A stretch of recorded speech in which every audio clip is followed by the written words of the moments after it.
it go. When you had the answer and you were there alone, you left the door unopened when you knew that you would want more. Give it up, give it up, give it away. While you were barely aware, you learned that day. Cut off so much, hardly remained. While you knew that there was still a way. This is your only plan. Oh, now this is your only. Now this is your only plan. Oh, now this is yours. And you're right. You force it to yield. You forge it to the lines. You let your callous be your shield, and everyone will say that it all was finished years ago, but you will stay, and you won't ever let it go. When you had the answer and you were there alone, you left the door unopened when you knew that you would want more. Then again you found the answer and you were there alone. You left the door unopened when you knew that you would want more.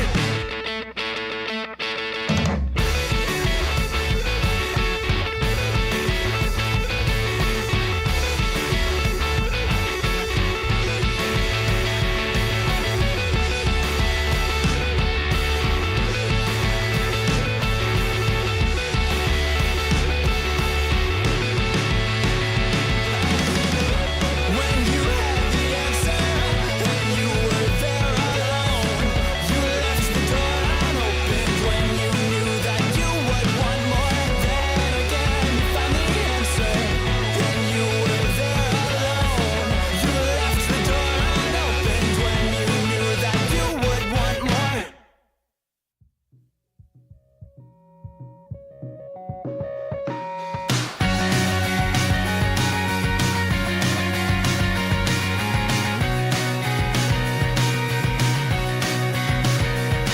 Well, I lost my phone maybe 3 years back, and I don't have an address, as a matter of fact. But I guess you tried to drop me a line. Yeah, I signed out and I unsubscribed, then I cut the cord. Now I'm not online, but I'll be fine. Yeah, I guess that I'll get by.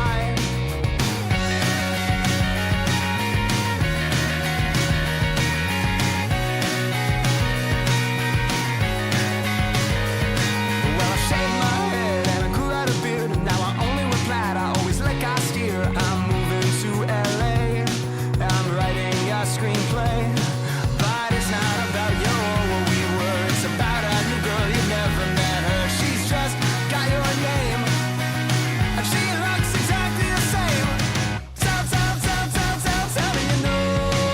Tell me it's okay that I dropped right off the map, and I'm falling every day. Tell me you know. Tell me it's okay, 'cause you'll find me anyway.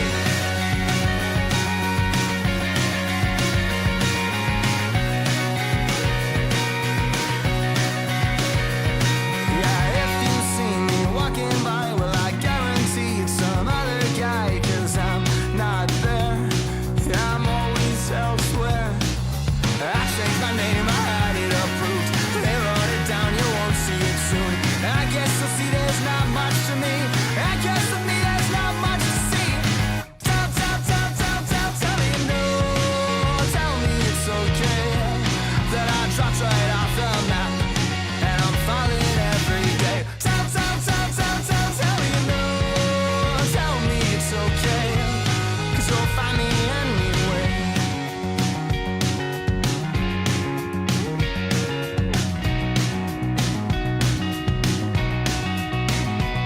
And now you'll see that there's not much left. Alrighty, chat. Let's get started. So, welcome to another Healthy Gamer GG stream. My name is Dr. Alok Kanoja. Just a reminder that although I'm a psychiatrist, nothing we discuss on stream today is intended to be taken as medical advice. Everything is for educational or entertainment purposes only. If y'all have a medical concern or question, please go see a licensed professional. Hello, everyone. Oh, I feel like I'm missing something. That's what I'm missing. There we go. And is that? Yeah, whatever. We'll stick with it. So, Couple of quick announcements. So today we have an awesome interview with Chloe Shi. And I think we're going to be talking about career stuff and like maybe bouncing back, maybe burnout. Who knows? How do these career conversations go? I'm never quite sure, but we'll see where it ends up. She's an awesome content creator. We'll meet her in just a couple of minutes. Before we dive into that, we're going to take a quick look at our schedule for the month. So this is Mental Health Awareness Month. So we're doing a lot of cool content. Our theme is, this is fine. The world is falling apart, maybe, arguably, who knows? Maybe it's on the upswing. Who can possibly know? There's certainly a lot of uncertainty, and our theme is going to be, we're going to try to help you all deal with that. So we started off with a couple of interviews with Mr. Who's the Boss and Pirate Software.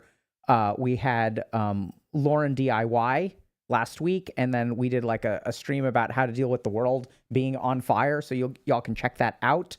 And then we have Chloe today. I'm going to answer voicemails from the community tomorrow. Next week, we've got Scotty K Fitness, and I'm going to be apparently debunking terrible relationship advice. And then our last week, we're going to have the Botez sisters and Doctors versus AI.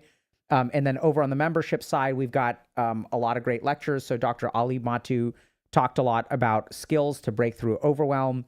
We had a fun stream yesterday where we talked about how to build a social circle when everyone is spending their time on their phones and like no one responds to you on text and things like that. So we dug into the science of how social connections are formed. And there are a lot of like unexpected things in there. Next week, I'm going to do a lecture on resilience. And then Dr. Michaela's doing a skills-based lecture on how to deal with uncertainty. So that's what we've got going on. Before we hop into the interview, I think there were some people who were confused about something, or there was something that we did not clarify really.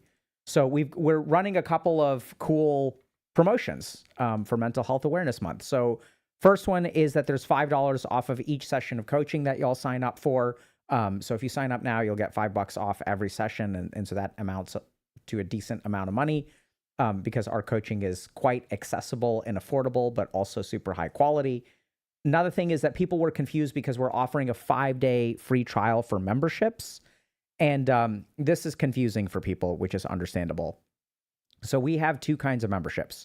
We have a YouTube membership, and then we actually built our own platform. And why did we do that? So the first thing is that the lectures that y'all see here are actually available on both platforms. So you can get the lectures and the content is roughly equivalent. Then you may wonder, but Dr. K, if they're equivalent, why would you have it in two places? Really great question, chat. So it turns out that we're not aware if YouTube offers things like 5-day free trials. Like if y'all want to try out memberships, that is one of the functionalities that we haven't been able to figure out on YouTube. Maybe we're just dense. It's very possible we suck at a lot of things. But there's a lot of other features. Like we have a course that is all about, it's called Mind the Fundamentals, which is available on our platform. So the platform functionality is more robust than the YouTube side at the moment. So then why don't we just do the platform? It's because a lot of y'all are on YouTube and you like to be on YouTube. So it's kind of like your choice. You can sign up on YouTube for the ease and convenience of YouTube, which is great. Y'all should absolutely do it if you want to. You love YouTube's interface, that's awesome. If y'all want more quests, community events, discussion forums, like courses, things like that, and other kinds of things like 5-day free trials, like we can do that on the platform side. So right now we have a 5-day free trial. Y'all can check it out, see if you like it, see if it's for you. It tends to be one of the things that people appreciate the most in the community. Most people are super happy with their membership experience. Last thing is we've got a $25 off Dr. K's Guide to Mental Health. So that's for the full bundle. So we've got 5 guides now. I saw a post on our subreddit today. Hey, are y'all going to make more guides? I don't know. We're working on everything. Speaking of things that we're working on. So here's one big problem that we have, which if y'all want to stick around at the end of stream, we can talk a little bit more about this. So here at Healthy Gamer, we do, like we basically try to help y'all, right, with the mental health challenges of the digital age. And the way that we do that is we have conversations like we're talking to Chloe today. Sometimes we'll do lectures, we'll live stream, we'll do Q&A, whatever. Just like content, watching things on the internet. And the problem is that if you want to help someone, watching things on the internet works Sometimes. For some people, it helps a lot. Sometimes there's like one video that's kind of like a breakthrough for people and it really helps people. An interview can be really transformative for people, so we do that. On the other side, we have stuff like coaching, right? And coaching is something that is intensive, that you'll get a certain amount of progress, right? So the reason we developed the program is because like watching stuff on the internet doesn't translate into timely improvement in your life. Like it's hit or miss. It works over time. If you'll watch our content for like a year or two, maybe it'll improve your depression and anxiety by somewhere around 10%. We're not really sure. We're not really in the process of studying it. We were about to get into the process of studying it and then we paused. So here's the challenge that I have that we're trying to solve here at Healthy Gamer, which is like, okay, so if watching things on the internet is not sufficient at improving your life in a timely manner, because a lot of times I think a big part for me is time, because every week that goes by, every month that goes by, like your life is still moving forward, even if it's not progressing. So getting your crap together in the span of 12 weeks is worth a lot. And then on the other side, we've got coaching, which is incredibly effective. We've got about 150 coaches that work with us now. Outcomes are really strong, but that's not for everyone. People don't want to try it. Some people think it's a scam. Some people can't afford it because prices are in US dollars. And we have a very large international community. We have people in this community from 121 countries. And so the big problem that we are trying to solve now, and memberships is sort of a step in this direction, is if content isn't enough and coaching is not accessible or not something that y'all want to do, then what is in the middle, right? So how can we help y'all build skills, learn things, level up, like actually make a concrete change in a finite amount of time? That's the major problem that we're trying to solve right now. If y'all stick around till the end of stream, we will talk more about it and then y'all can let me know what you think, right? So like, I'm kind of curious, like, what do y'all need? Okay, anyway, enough of that. Let us hop into the interview with Chloe. So I'm going to do this. We're going to talk to her in just a second. Okay, hold on. Okay, we begin. Oh, I just realized something. Can you hold on a second, Chloe? I just realized I don't have my phone. And then I muted you. Hold on.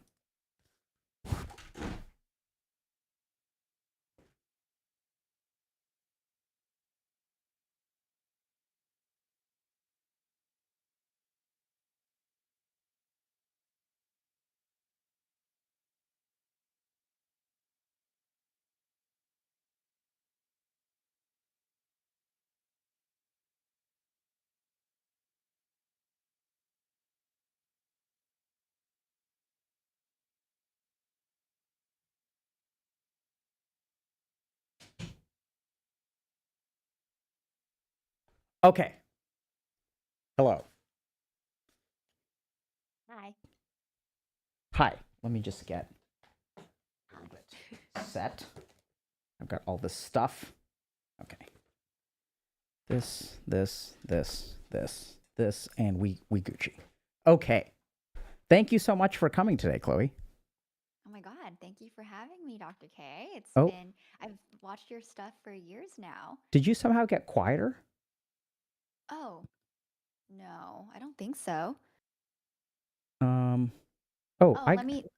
Is it better or worse?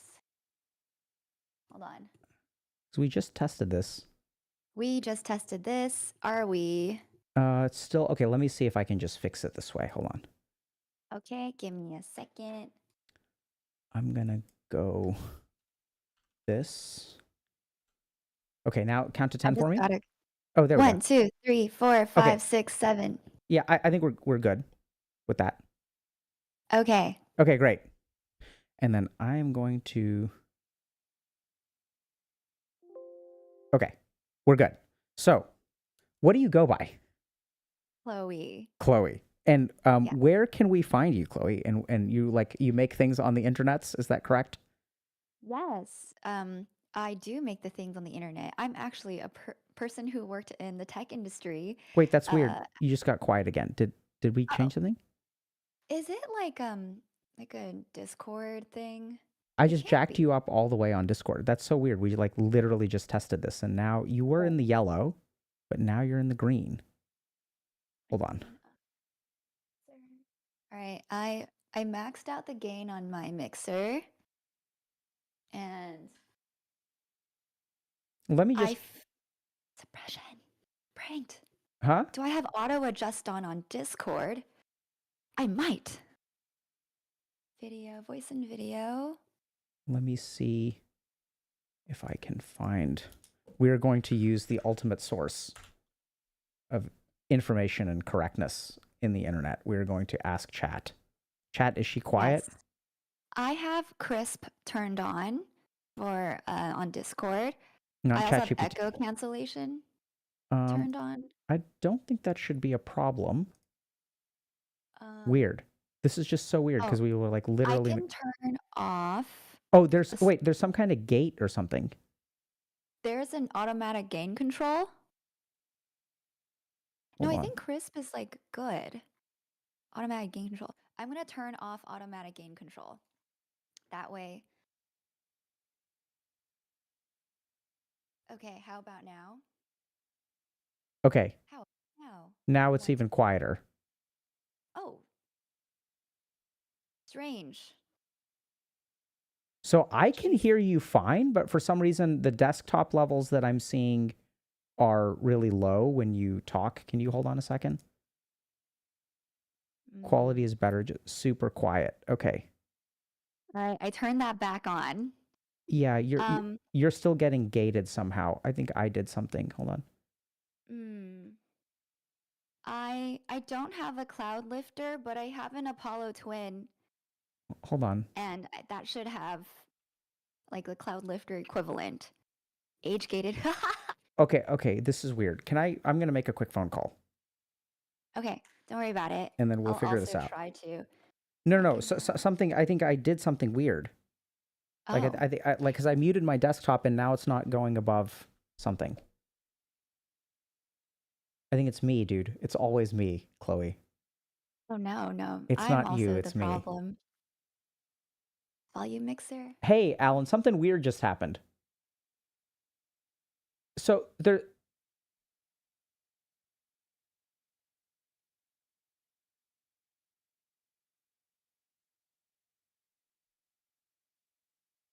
the volume mixer.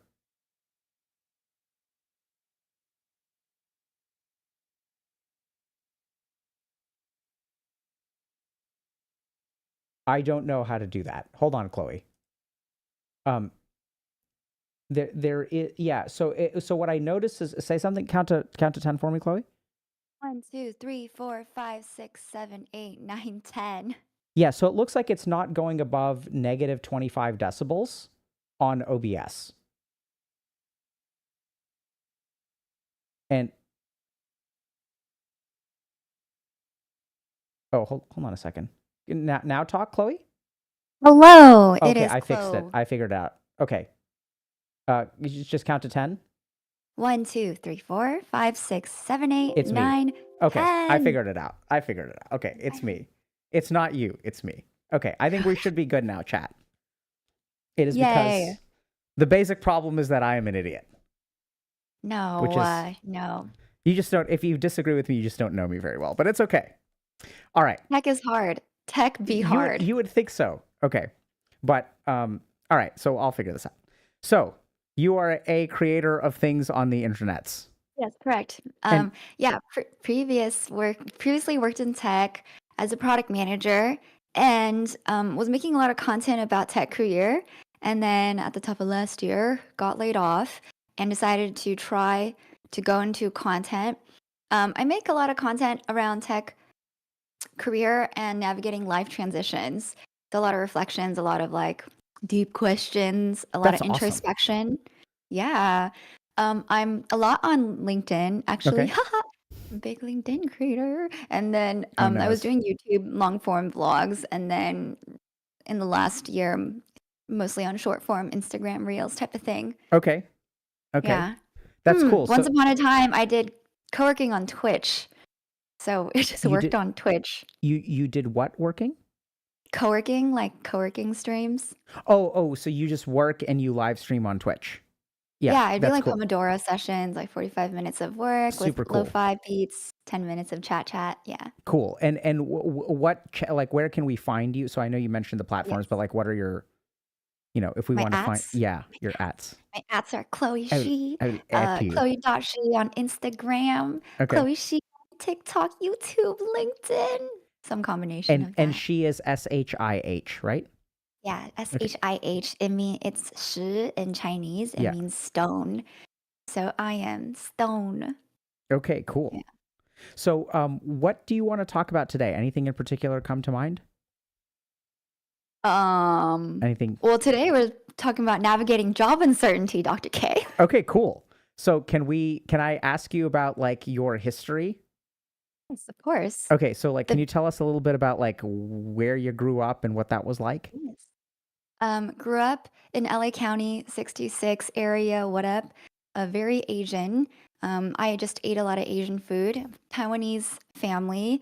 Okay. Second gen, they moved over when they were 27 and had me as a baby, and then I went to school in Claremont colleges and Columbia University studying first pre-med, then engineering. Nice, dude. And Oh then my I God. went to San Francisco for all of my tech career. Started off at Google, not doing too much, and then was like, what the hell? What is this? Went to a live streaming startup, Twitch competitor called Caffeine. So I have a lot of crossover with a lot of the Twitch streaming world and did a lot of partnerships then.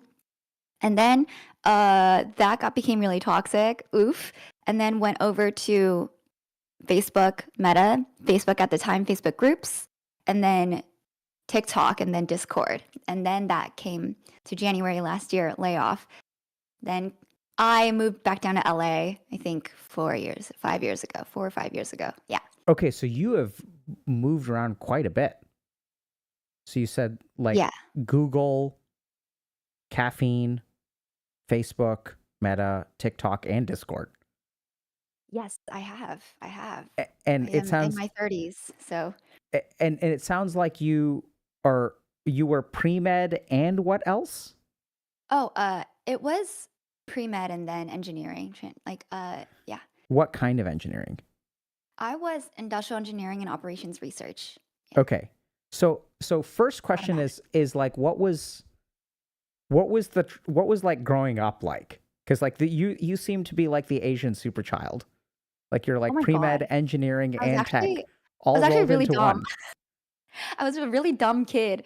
Like I almost had to be held back a year in elementary school. Like my consciousness was not there. I What does that mean? I was like, I don't know. I heard I was really dumb in elementary school, and that the teachers were all really concerned. Like I wasn't paying attention, and then I just barely made it in my grade. I think that growing up, my parents were just really, really busy with their own small business, and it was me and my two younger brothers.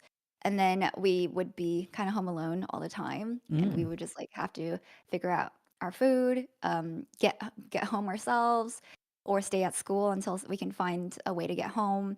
And it was really simple. Like I think we did not have a lot of resources, nothing. It's just, yeah, it was Sounds like very simple.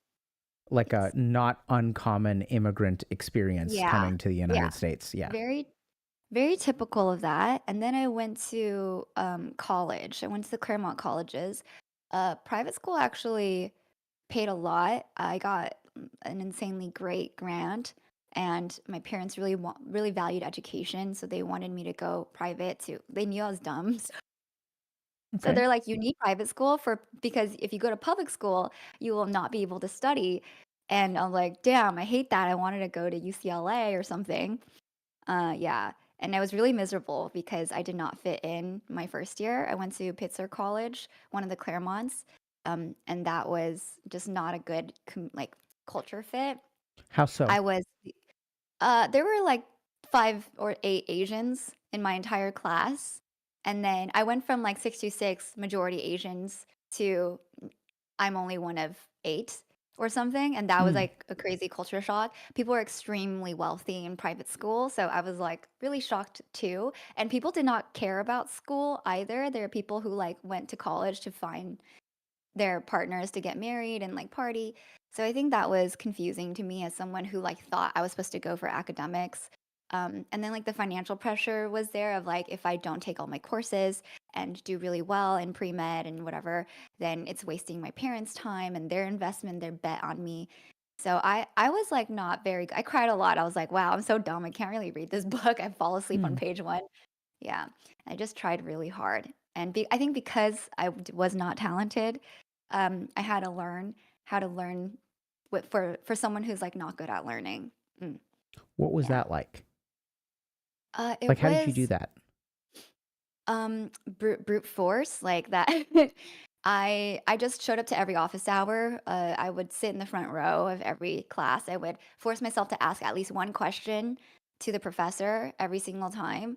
I would just learn how to insert myself because I knew if I didn't, I would not know how to retain anything. And if I didn't, I can't really read. Like, I'm not good at reading. So it doesn't retain for me. And I need to interact with the person to teach me.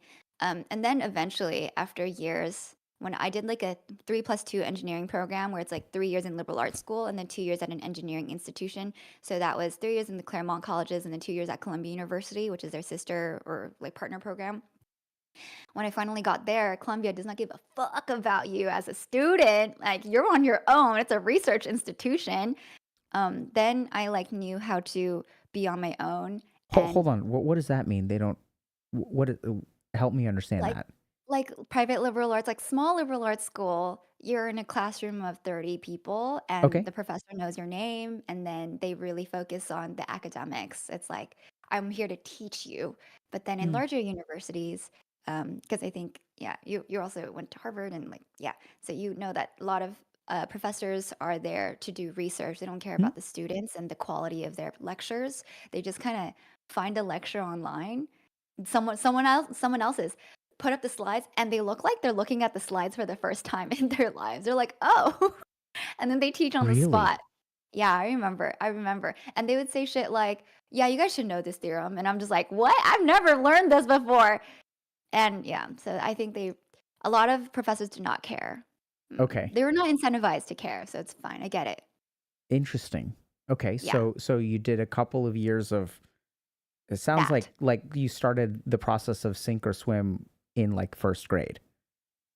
Well, I guess so, but I didn't know that was happening. I was just Yeah. like, "Ooh." So like, and then like, so it sounds like college was challenging. Like Oh the yeah, it was later so hard. part, Nothing that was the people were hardest. faceless and didn't care, and so that sounds really hard. What was that like for you? I blacked out, I think, most of university, to be honest. Yeah, I think I just like really laser focused on just surviving, and I didn't really pay attention to my emotional development. I think I just like wanted to get the grades and survive classes and then somehow get a job. And then I did a lot of leadership too. I did a lot of like club activity, nonprofits. That took a lot of time and did dance as well. But I would say people would characterize me as like that girl with a really big backpack running across campus, Mm. really sweaty. Yeah. Yeah. So I mean, it's so interesting because you're talking about difficulties, and yet it's like you like went to Columbia, you did a lot of leadership, you did dance, and so you're like you really are like a STEM liberal arts plus 2 years of hard. I mean, it's kind of weird how like hardcore Asian that is, not to be stereotypical, but Yeah, I guess that's true. Yeah, I think I just was like, college is the most expensive thing ever. If I don't try as hard as I can, what am I doing here? And um that was always on the back of me. And then I felt I had to figure it out. yeah. Yeah. So is that? I mean, I imagine. So I was thinking about to use the word pressure to describe that. Huh. But I wonder if it was like also like normal. Like, so I remember a lot of the pressure that I felt like really normal. It felt like this is just normal. This is just what's supposed to Um, happen. I didn't yeah, realize how unusual it is, or maybe it's not that unusual, but what was your I experience of that like? I definitely think I was on the extreme end. Uh, yeah, I think a lot of it was self-imposed too. How So, so? like that, all the club activities, my parents did not want me to do that. Dance, of course, they didn't want me to do that. They just wanted me to study, so that was annoying. Yeah, but I had like mediocre grades. I was like, eh. I was like, fine. What pulled you towards all these extracurriculars and dance and stuff? Um, I think for dance, oh my God, I remember now. I was a big fan of Naruto growing up, and I was like, if I Nice. wanted to be a ninja, the closest thing that's not martial arts is dance. Okay, cool. And when I first saw the body move, I was like, oh, can I do that? But actually, I wasn't gonna do dance in well, when I did dance in Claremont, it was super toxic, so I was very scarred. And then I went to Columbia and I tried out, and then I got in, and then I said I don't want to join dance. And then the president pulled me aside and was like, "Let me take you out and get you some boba and sushi and talk to me. Why do you not want to join dance?" And then she convinced me and bribed me with some boba and sushi. We're best friends today. But then she left, and then a new person came in. That became really toxic. So I think like there's this theme of uh, leaders in every organization I'm part of rising and seeing me as a threat. And then I got bullied a lot in those positions of like power, I guess, in almost in a lot of my nonprofit leadership groups and in dance. And I think that became a recurring theme wherever I went because I think I'm surprisingly outspoken and I will see this like policy or rule set or behavior and then I would call it out. Anything that's really jolting for people who perceive me as someone who's extremely like a cinnamon roll. Yeah. That's so interesting. Can I ask you some questions about that? Yes. Go Okay, for because it. I noticed you used the word a phrase super toxic or toxic several times. Yeah. And I'm a little bit of like a boomer. Like I got kids, I was talking to someone, I got married like 15 years ago. And so like I hear this word being used a lot. But can you tell me like so when you were I think you said not was it da- before dance, there was something else that you described as super toxic. Um and then you said the first dance person was good, your BFF, and then their replacement was toxic. But you said Oh, something was even my Claremont dance was very oh yeah, yeah, yeah. toxic. So can you tell me what that means and what that looked like? Um, it was uh I was working with these other co-founders of the dance group, and I think I dedicated a lot of I really wanted this to be the best dance crew in all the Claremonts, and I think there was moments of them just like yelling at me for random things or not wanting me to be a center for how there's like dance choreo who gets to be center. There's direction on when practices are or creative choices for what commitments we make, how do we do scheduling. So in that sense, toxic felt hostile in when we would discuss decisions and like there would be profanity and there would be putting you down and putting your opinions down. And then to a point where confrontations had to be made. I'm like trying to go back in time, like it was so Yeah, long yeah, ago. yeah. Yeah, I'm trying to remember what happened. I just remember invisible, completely invisible, even though I was a founding member. And then knowing that I would never want to be in that position again. And then I think Of being for invisible or being a yeah, founding being member? invisible, I think so. I just didn't want to deal with that. Like I knew they had problems and they're projecting on me, and there was some sort of love triangle happening between them and this other girl on the dance team. So it's like it's not even my problem. So that was super weird. And then at Columbia, there was another girl who became president. I was VP, and she wasn't uh, processing the paperwork. And I started processing the paperwork because I was like, the deadlines are here. And then I submitted it, and I tell the team, oh, okay, I submitted it. And then I would get like a flurry of texts in capital in all caps saying, why the fuck did you submit it? You think you have power or something? You think you're the president? Like blah blah blah. Like kind of like a power trip. And then I think one of my classes conflicted with dance practice time. only every other whatever.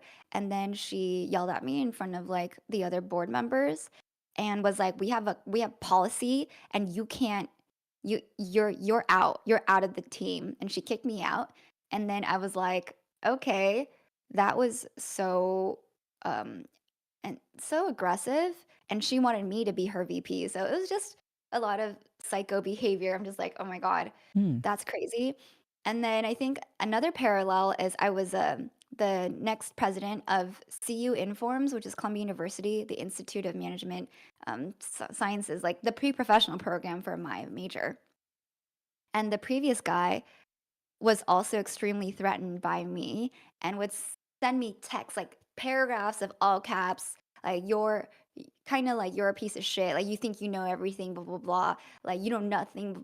It's like you're a child, you're immature, like a lot of that stuff. When I try to be like, okay, we need to get this done, we need to build this, yeah. So I think that happened a lot. Hmm. Yeah, so that's weird. Like, it sounds like people will, like, I hate to use this word, but regularly send you Yeah. walls of text that are in all caps, use profanity, think you're kind of like rising above your station sort of thing. Like, who do Correct. you think Yeah. you are? Yes, I think that was a common theme that went into my career too. Because I think if I had to analyze it, like just be like, oh, what's Yeah. happening there? I think I was perceived as someone who can make them look good, like a support character. And when I started to have my own opinions, then be like, whoa, whoa, stay in your lane. Like you're not a main character. Like shut down. Hmm. Yeah. And what do you help me understand how you came to that conclusion? Um, I think I'm an extremely loyal and trustworthy, competent person. Like my word, I stick to my word. If I say I'm gonna be there, I'm gonna be there, and I'm gonna move mountains to be there. So I think I was always the group project person who will take care of everything at the end. Like if I'm on your team, you know that you're gonna get an A because I will stay up all night to make sure that's done and everyone's prepared. So I think that was a good trait. But I was just confused why I was getting bullied so much. And I think maybe that energy attracted people who were like, I can take advantage of that.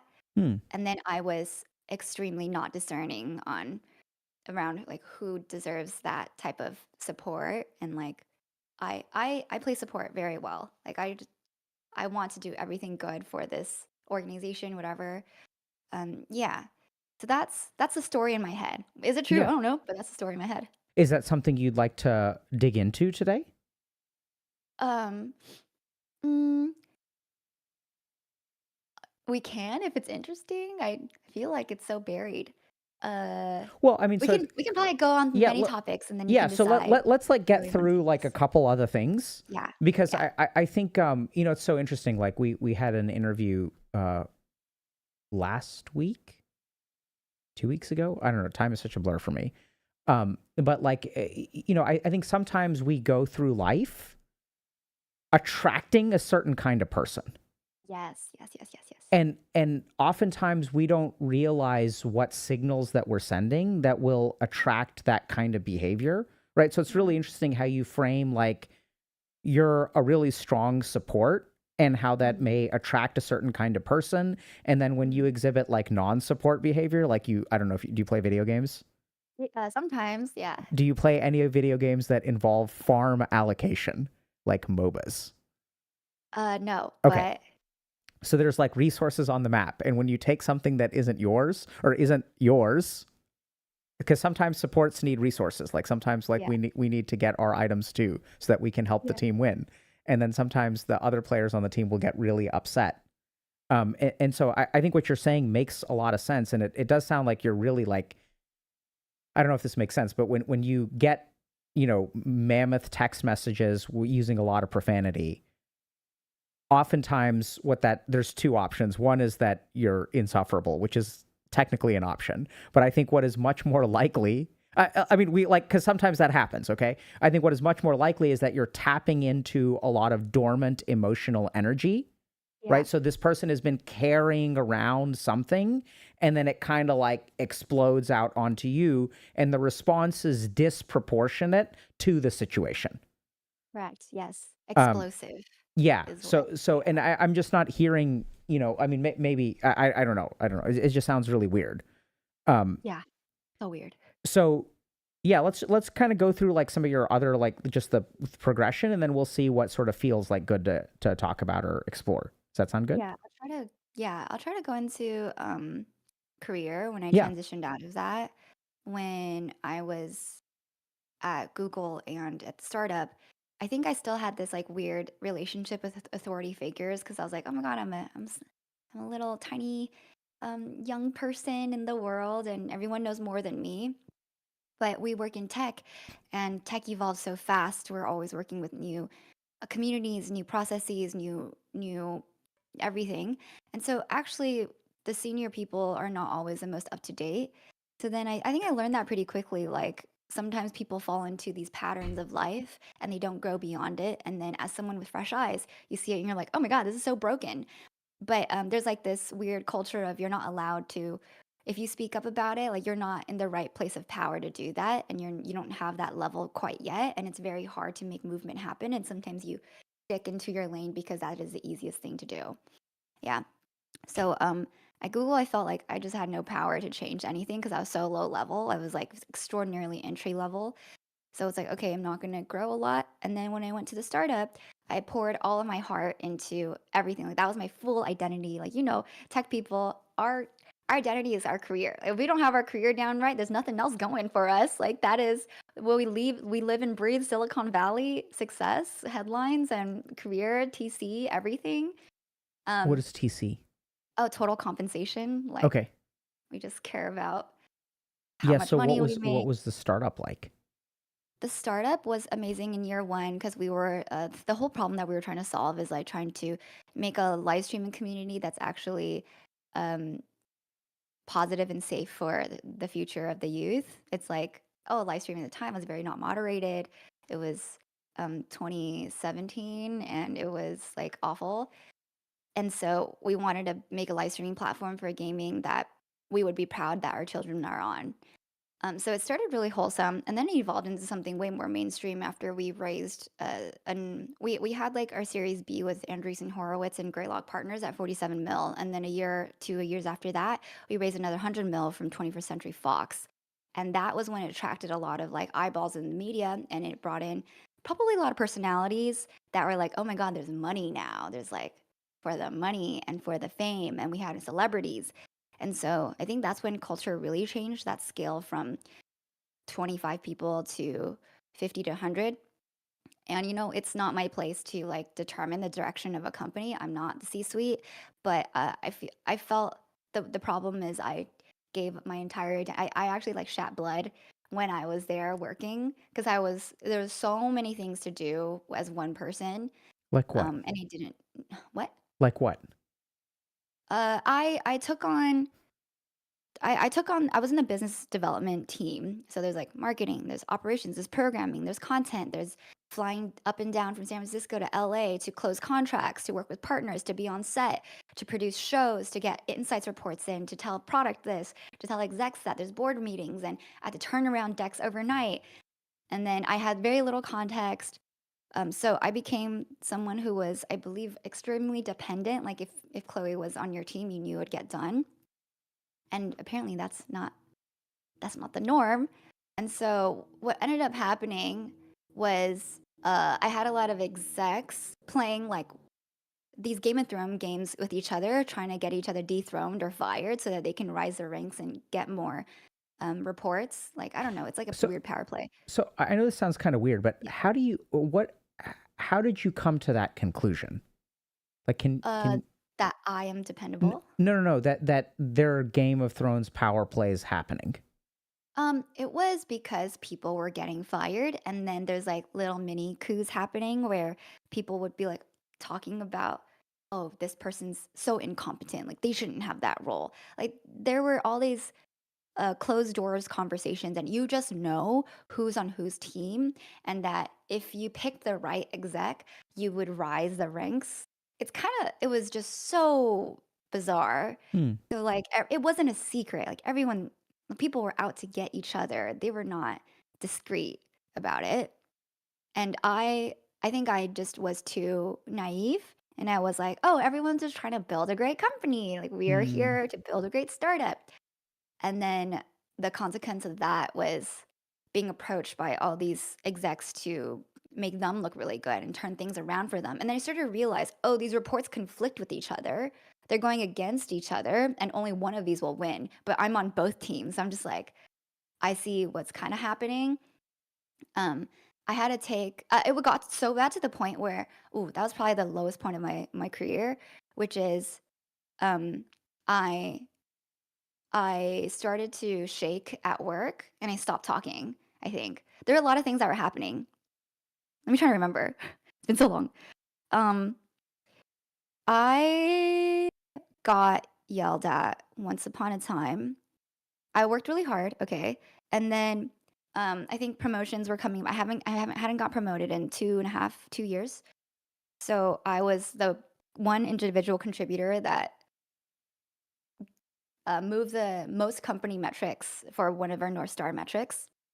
And then this other guy who only impacted less than 1% of the company metrics, and who only worked there for 6 months and was a white man, he got promoted because he was like, you know, tight with some executive on the sports side, and they would talk about sports, and I'm like, I don't know anything about sports, and I'd been there for years.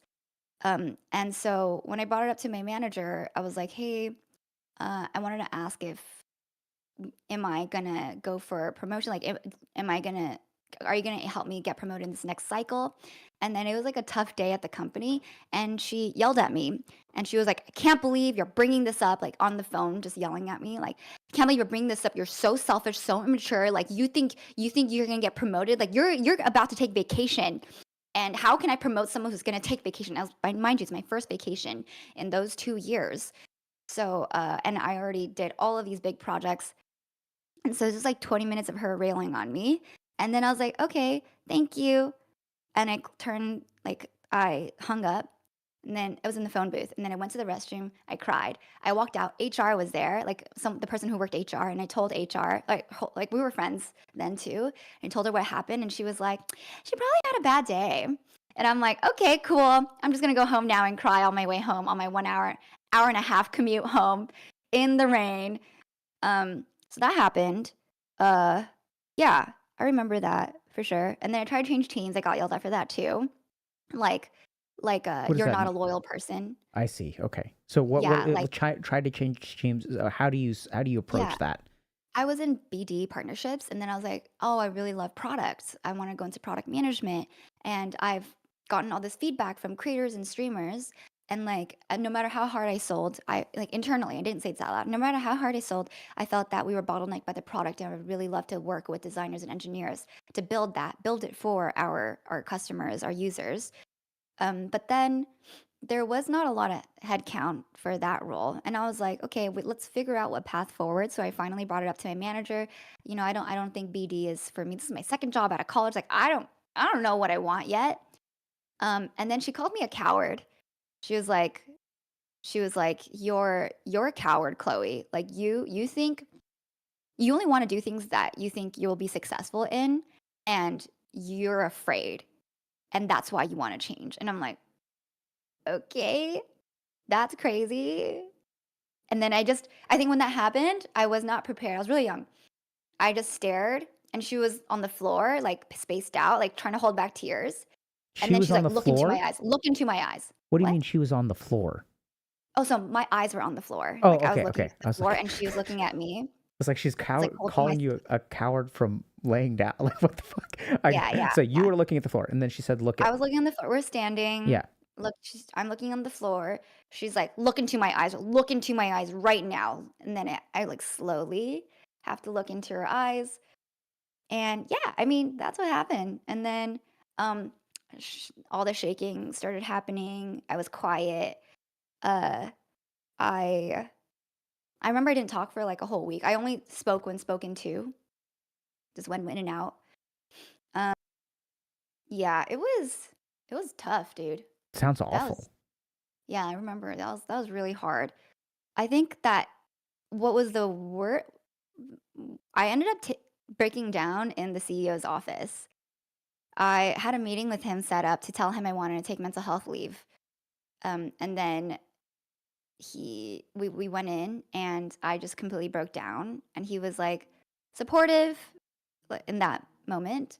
And then I took my mental health leave and I had to rebuild my confidence again. Because remember, like my entire identity is on my career and that's shattered into pieces. And now I have to go find who I am outside of that because I have lost this person, this like success path, this image of what I wanted. So I went to Taiwan and I tried to do the 100 rejections thing to regain confidence. What does that mean? Like kind of get rejected 100 times so that you feel more confident about yourself. Like just ask for random things from strangers. It was actually really hard because I'm such a doormat of a person. I'm just like, damn, I'm a people pleaser. Like what? And then I came back, and Did then that help? there Hold was on. Did that help? What? Did that help? I think to an extent, but I honestly think that it's an exercise, like it's a tool that you can go to when you don't have something better. But I think what ultimately helped in my confidence and self-worth was like more introspection instead of trying to do crazy things and Mhm. realizing the consequences aren't that crazy. Yeah. It was more about inside than out. Yeah. Um, I think that when I came back, I heard people were getting fired left and right, by the way. So it's like if you said something, then people got fired. People were leaving. So people were like dropping like flies. The writing was on the wall. And I interviewed a lot at the time. And I was like, when I get my offer, I'm freaking dipping. And I finally got an offer from Facebook. And then I put in my 2 weeks and they didn't want me to come back in, which is kind of expected for a Mhm. lot of companies these days. But it's like, oh, you pour your heart and soul into this company and then you're out, you're gone. Like they don't even want you to come in.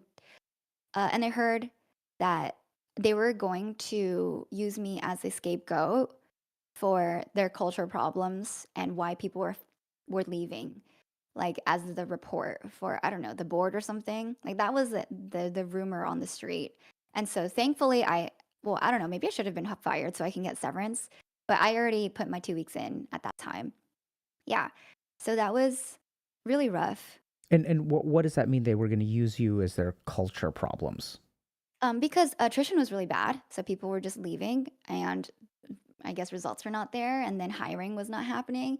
So there was something, if you're from that, what's happening with attrition rates? Like, how do you explain that? I think I was the scapegoat on like, oh, because Chloe's so toxic. She's the problem. She's the one who's creating such a horrible culture for everyone. And I was like, I've been gone for the last month. Wait, I didn't even take mental health leave. I used my PTO. Oh my God, I Okay. totally forgot. Yeah, so that's different. I was gone for 2.5 weeks. So they were gonna blame you for all the problems with the company and why people were leaving. Yeah, that's what I heard. So Okay. allegedly, but Okay. I don't know. Yeah. Yeah. So So then, that happened. can I ask? Before we move on, you said your identity was in your career. Can you tell me a little Yeah. bit about that? I think I had one dream. One dream was to make it in tech and career and make money and pay for a nice high-rise apartment and have like a TechCrunch headline on myself. Wh- Yeah. Uh, can I ask more about that? I'm a bit Yeah. confused. So, like, when did Oh. you first develop the dream of whatever? Like, how did this dream come to be? That's a great question. Uh, I feel like it came in waves. I don't think I knew much about tech in college, and then it wasn't until I moved out to San Francisco and you go to parties and you read headlines and like, oh, this old classmate of mine became founded a startup that raised 10 million, whatever, and you're like, whoa, that's cool. That's considered the cool thing to do, to be a tech founder. So my goal was I'm going to be a tech founder, and there's not a lot of women who are founders, so I'm going to do that. And I did a lot of leadership in college, so I was like, oh, okay, this is so cool. I read a bunch of tech books, leadership books, business books. Yeah, that was my whole being. morning to night, weekends, going to networking events, working extras on Sundays, and then just trying my best to make it in tech. Yeah. I think it was gradually over time. And making it in tech looked like what? Uh, How would a you know that you couple, made it? I think that's totally a hard question for every person. I think at the time, it probably was making six figures because I hadn't hit that yet. And then I wanted to be a product manager because I felt that product managers had so much power in terms of strategic direction. Whereas when I was in BD at the company, you were support, like you couldn't do much. You had to wait for product. So I really wanted to be at like, I don't know, position of power. And engineers were always on a pedestal. So that was a path of success. But I just knew I wasn't an engineer type for software engineering. Um, yeah. So I think success was becoming this product manager, like short term. Let's be this product manager, make six figures, be at a FANG company, so one of the big tech companies, and I've made it. That was a short term goal. Okay, so did you feel like you had made it when you ended up at Google or Meta or? Not Google because I was in operations and they treated you pretty poorly. Like when we were at Google, we kind of use this term second class citizen if you're not in product engineering, data science. Like there was an engineer. I don't think they treated me directly this way, but we coordinated their schedules essentially for interviews. And I think one of my coworkers was trying to coordinate for a Google engineer, and then the Google engineer was like, "Well, I actually have real work to do, so you can't schedule that." And then we're like, "Okay, our jobs are so dumb. Like we're no one. We're no one. We are treated like nothing there." So I think that was very fascinating to witness how different functions each department, how the role in which they play at tech companies, how people perceive us. Like even though we studied the same, we were in the same department, I didn't functionally become an engineer. And I went into people operations because I thought I was a people person. And then to be treated so differently and to see like my classmates rise the ranks and make 120K base salary right out of college and still complain about how little they make. And I'm just sitting there like at 50, whatever. And I'm just like, man, that's weird. I did not know the game. I did not understand it. Yeah. Yeah. Wow. So so your question is, did you think I made it? When I went to TikTok, I finally became a product manager. I've been trying to transition for 2-3 years at that point. One of the most gate-kept careers in tech ever. It was such a struggle, and I prepped so hard. But once I joined that, I was like, oh, I finally, on paper, made it. And so I'm gonna try hard here. Okay, so what was, do you want to talk a little bit about Meta and Facebook and what your experience was there, or do you want to jump to TikTok? I mean, I had a good time at Meta Facebook. I just wasn't functionally a product manager. I was in product operations, so support for PM product teams. And I don't have anything interesting to say. I was on Facebook groups. It's a great, like, I really liked it there. It was just I couldn't transition into the PM role easily because internal mobility is not an easy thing to do. Sometimes it's easier to come from an outside company in than it is to transition inside. There's all these like internal policies, there's headcount. Yeah. So when TikTok reached out, I went through the interview process. It was a real sweaty process. And then I got the offer and I was What like, does oh that my mean? God. Real sweaty process. The interviews were pretty hard. Yeah. What makes a hard interview? Well, honestly, one of them was in Chinese.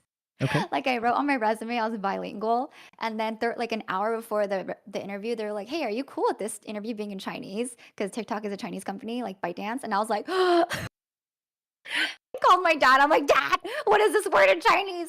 I was sweating through my pits. It was ridiculous, but I somehow passed, and I don't know, blocked out. Made it. So one of your interviews was in Chinese. That's wild.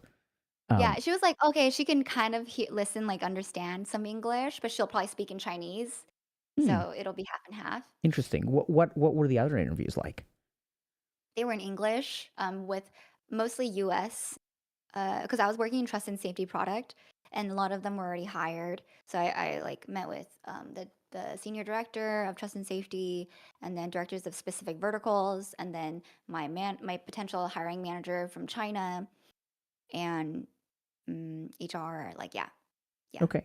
So you wound up as a product manager at TikTok. And what was that yeah, like? yeah. It was crazy.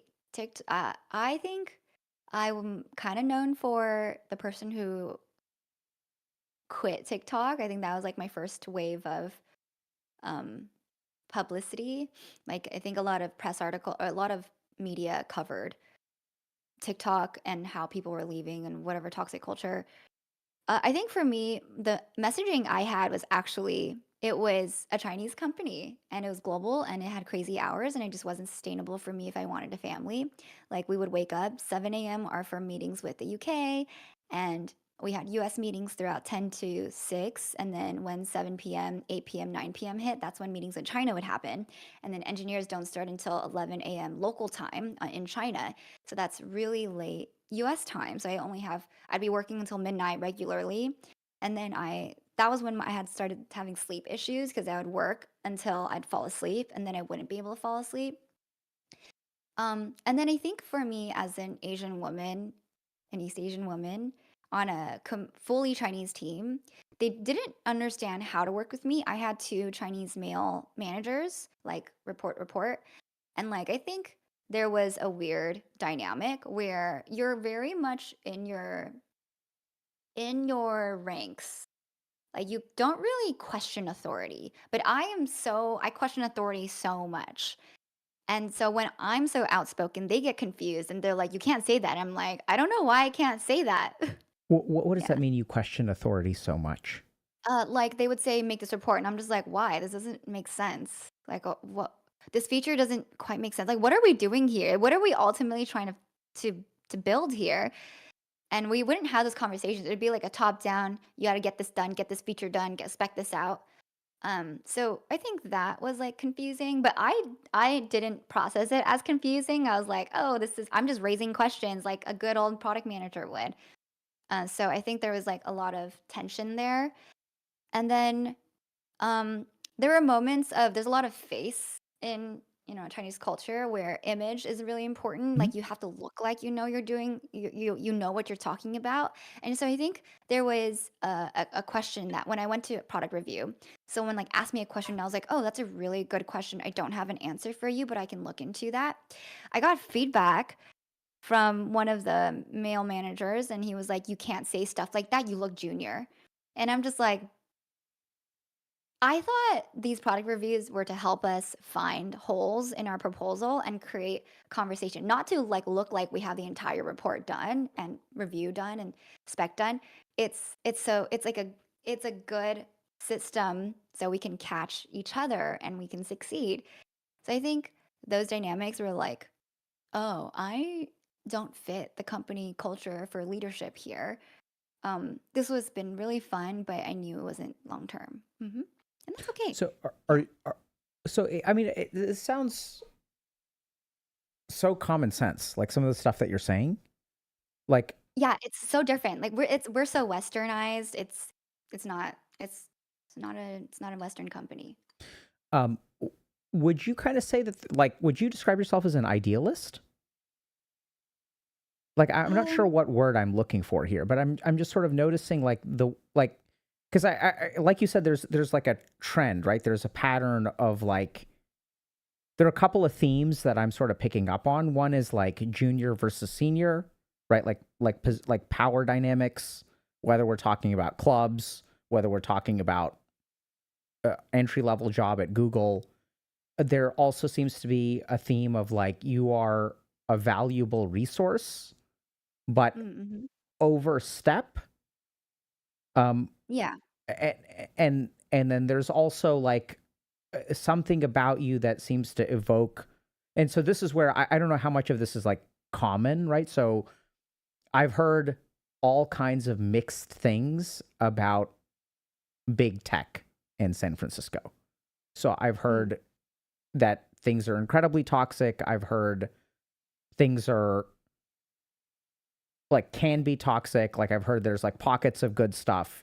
And so what I'm Mm-hmm. trying to understand is, if I'm thinking about your journey, how much of this is like, because you kind of do present in a very, um,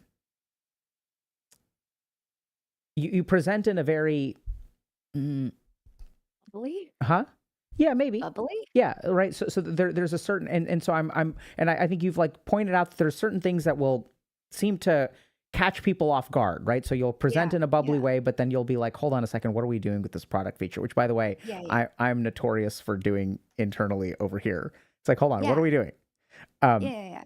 and it's interesting because the perception when I do that, even here, is that it's kind of annoying for people because it's Annoying. like Yeah. we've been working on this for a while, and like I bring up conversation like during a review, and so one of the most common pieces of feedback that I get is like, why are you bringing this up at the review? Why are you not bringing it up like during the process and things like? And that's just what happens here internally. But it's feedback that I think I understand. I mean, like I understand kind of what you're saying because I think I do that a lot too, and I also get different kinds of pushback. Or it rubs people the wrong way, or is somewhat inefficient, or is sort of like you're showing up at the 11th hour, like this is the product review, and I don't know if it's similar, but so I'm just trying to get a sense of like, because I'm definitely detecting that there's a pattern, Yeah. right? Yeah. And so what's your understanding of or I mean, we can talk a little bit about the move to Discord if you want to, but like that's what seems to be the most interesting about your story. Like that's the theme that I'm sort of picking up on the most. Yeah, I mean, I think that is a theme that I still grapple with today. Like I think I'll share another story. It's not like super related, but Love it. I've always been pretty bubbly, like facing externally. I'm always been pretty expressive with my facial expressions. But then when I was more in tech in the startup period, I think I was just too like happy of a person. Like I looked too happy. And then I tried to propose and people couldn't take me seriously. And I was like, oh, okay. I wonder why. It's because I look so young. I look too naive and like too junior. And then I had a coworker confront me. We had a lot of, I don't know. It was like a weird dynamic where I think eventually he had a crush on me, but also like didn't want to talk to me anymore because he was like getting weird about it. It Don't was get me so started. freaking weird. Don't Okay, get me it was started. so weird. He was like, I haven't been coming to the office, and you know why, right? And I'm like, no, like it's like, yeah, it's because you've been on my mind, and I'm like, okay, the fuck, like what? You've been on my mind, Do we have to go girl. there? Mm, And then he was like, I can't. I stuck up for you in front of this executive. I committed career suicide for you, and I'm not doing that anymore. And I'm just like, I never asked you, you freak. So there's a lot of weird advances in the tech. I don't know. As a girl, like you just get some strange interactions that you don't ask for. And then he was like, maybe you don't get what you want because you're too bubbly. And you know what? In Silicon Valley, you can't be bubbly, and you're not a leader, and you need to be stone cold, like cold hearted, whatever, to be a leader. And that's what that person is, this executive, and that's not you. You need to change. And I'm like, fuck. And then he left, went on the Caltrain, and it's a Friday night at 8 p.m. and I'm crying in the phone booth. Like I don't know. Second time we're crying in the phone booth? Yeah. What does that mean, crying in the phone booth? You Do you know not how have like a cell meeting phone? rooms. Phone booths are like meeting rooms for Okay. calls. Okay, Yeah. so it's not like a phone booth on the side of the road. No. It's a Okay. meeting room. It's a Okay. smaller meeting room than an actual Okay, meeting room. I got you. I know what you're talking about. Yeah, Okay. yeah. I didn't know that. I Yeah, was like, so wait, what? Why is this girl's yeah. in San Francisco and doesn't have a cell phone? Like, what is going on? She's having these random encounters with people in phone booths. Like, I'm so confused. Okay, so it's like the little mini meeting room. Yes, it is. It is. It's basically like a cubicle with 4 walls and a door, Correct. Very and it has like tiny. maybe like 3 chairs or something. Yeah. It has 1 or 2 chairs. Okay. Usually 1 chair for the phone booth. Okay. 2 Okay. chairs if you want to get cozy. Yeah. So that was part of it. Um, and I think it was like this grappling this identity of should I leave old Chloe and then be this like a no expression, we're here for business type Chloe? Is that what Silicon Valley wants me to be? I just didn't know where I was. I think I always struggle with that throughout my entire tech career. Can you tell me about other weird advances, or is that like off limits? I mean, yeah, but I do feel like they're not. So one time I was working at a social club called Modernist, and that's like a very like a tech founder venture capital thing where I was like doing front desk as checking in people. Like that was my night shift after Facebook work, and Okay. I went on the Muni. I finished my shift. It was like 10 p.m. I go on the Muni from like the Salesforce Tower going back home to Japantown. And it's the end station, so I'm sitting there on the Muni. I'm all alone. I have my red hair. I have red hair. I had red hair then. Then this man comes in, and out of the entire goddamn bus, he sits next to me, and I'm like, what the fuck is happening? And then he's like, oh my god, you're so beautiful, and I'm just like, I want to die. Like I want to leave right now. I'm so unsafe. And then I have my AirPods on, and I'm like, oh, thank you. And then I put it back on. He was like, he starts talking to me. He's like, what's a girl like you doing out here at 10 p.m.? And I'm like, oh, I just finished work. And he was like, oh, where do you work at? Like it's so late. And I'm like, I didn't want to tell him. So I was like, I work at a restaurant, whatever. And he's like, oh, a restaurant. Like, are you a hostess? And I'm like, you know what? Fuck. Like, it's my side thing. I work in tech actually. And he's like, oh, well, I work at a tech at a little company called Instagram. And I'm just like, fuck me, dude. This is so annoying. And he was like, yeah, I'm a software engineer. I make so much money. And like, I'm just, I work on this. And I'm like, oh, okay, cool. I work at Facebook. And then he's like, oh, what's your workplace? Let me add you. And I'm just like, no, please. How And old is then this dude? I don't know. I have no idea. I don't know how old Okay. people are. I Like, was is he just, like a gray beard, or is he like a younger dude? no, he's older. He was definitely older. Okay. I don't know. He So looked just disheveled. creeping. I don't know, dude. I would just want to try to like not talk disheveled to him. engineer. I was listening to my audiobook. I was on my like I want to learn books. And then he adds me on Facebook and he sends me messages and I'm like, and then I get off a station early because I was scared he would follow me home. And then I like run home. I'm start running with my big ass backpack, you know, I'm just like running home. Like, I hope I don't die on these streets at 11 p.m. And then the next day I get a message from him. He's like, oh, I'm at Menlo Park. Where are you? And I'm like, I'm so scared right now. I tell my manager and then I don't respond. He was like, haha, you're ghosting me now. We should go out to lunch sometime. And I'm just like on company chat. I have screenshots. And then, I don't know. That was just like weird as shit. Yeah. And then I eventually told my manager I'm not coming to work. I'm too scared. Yeah. How did your That's manager it. take that? Oh, he was so supportive. My manager was fantastic. Love him. He was angry, actually. He was like, tell me, I'm going to go. Yeah. He was like, I'm going to protect you. So I loved him a lot. Shout out. Yeah. Okay. Wow. Yeah, I mean, I think it's like, you know, these stories are actually not that uncommon. So I know. Unfortunately. it's Ew. interesting. I mean, I know you. I get you. And also, as a formerly socially inept gamer who literally developed a lot of social skills by becoming a psychiatrist and formally studying the system of human interaction. Sometimes that's what it takes. I mean, many of us are oblivious. It's so funny because, you know, a lot of like, sometimes we've done work with Meta and Google and YouTube and stuff, and it's a lot of fun to go there and put on workshops or whatever. Yeah. And it's interesting because like a lot of these people, unfortunately, I mean, hopefully not these people, but there are a lot of people in our broader HG community who like work at places like this, right? Or in tech. We have a bunch of like software devs like in our audience and stuff like that, and a lot of them struggle socially. And I think that I've absolutely seen, and we've seen kind of this track of like, I'm going to use a certain kind of making it in tech, right? Like we all want to make it in tech. I'm going to use that as a substitute for social skills, flirtation. Here's how I'm going to flirt with you. I have a job at Instagram. Doesn't that get you all hot and bothered enough? Yeah, right? Oh, Instagram.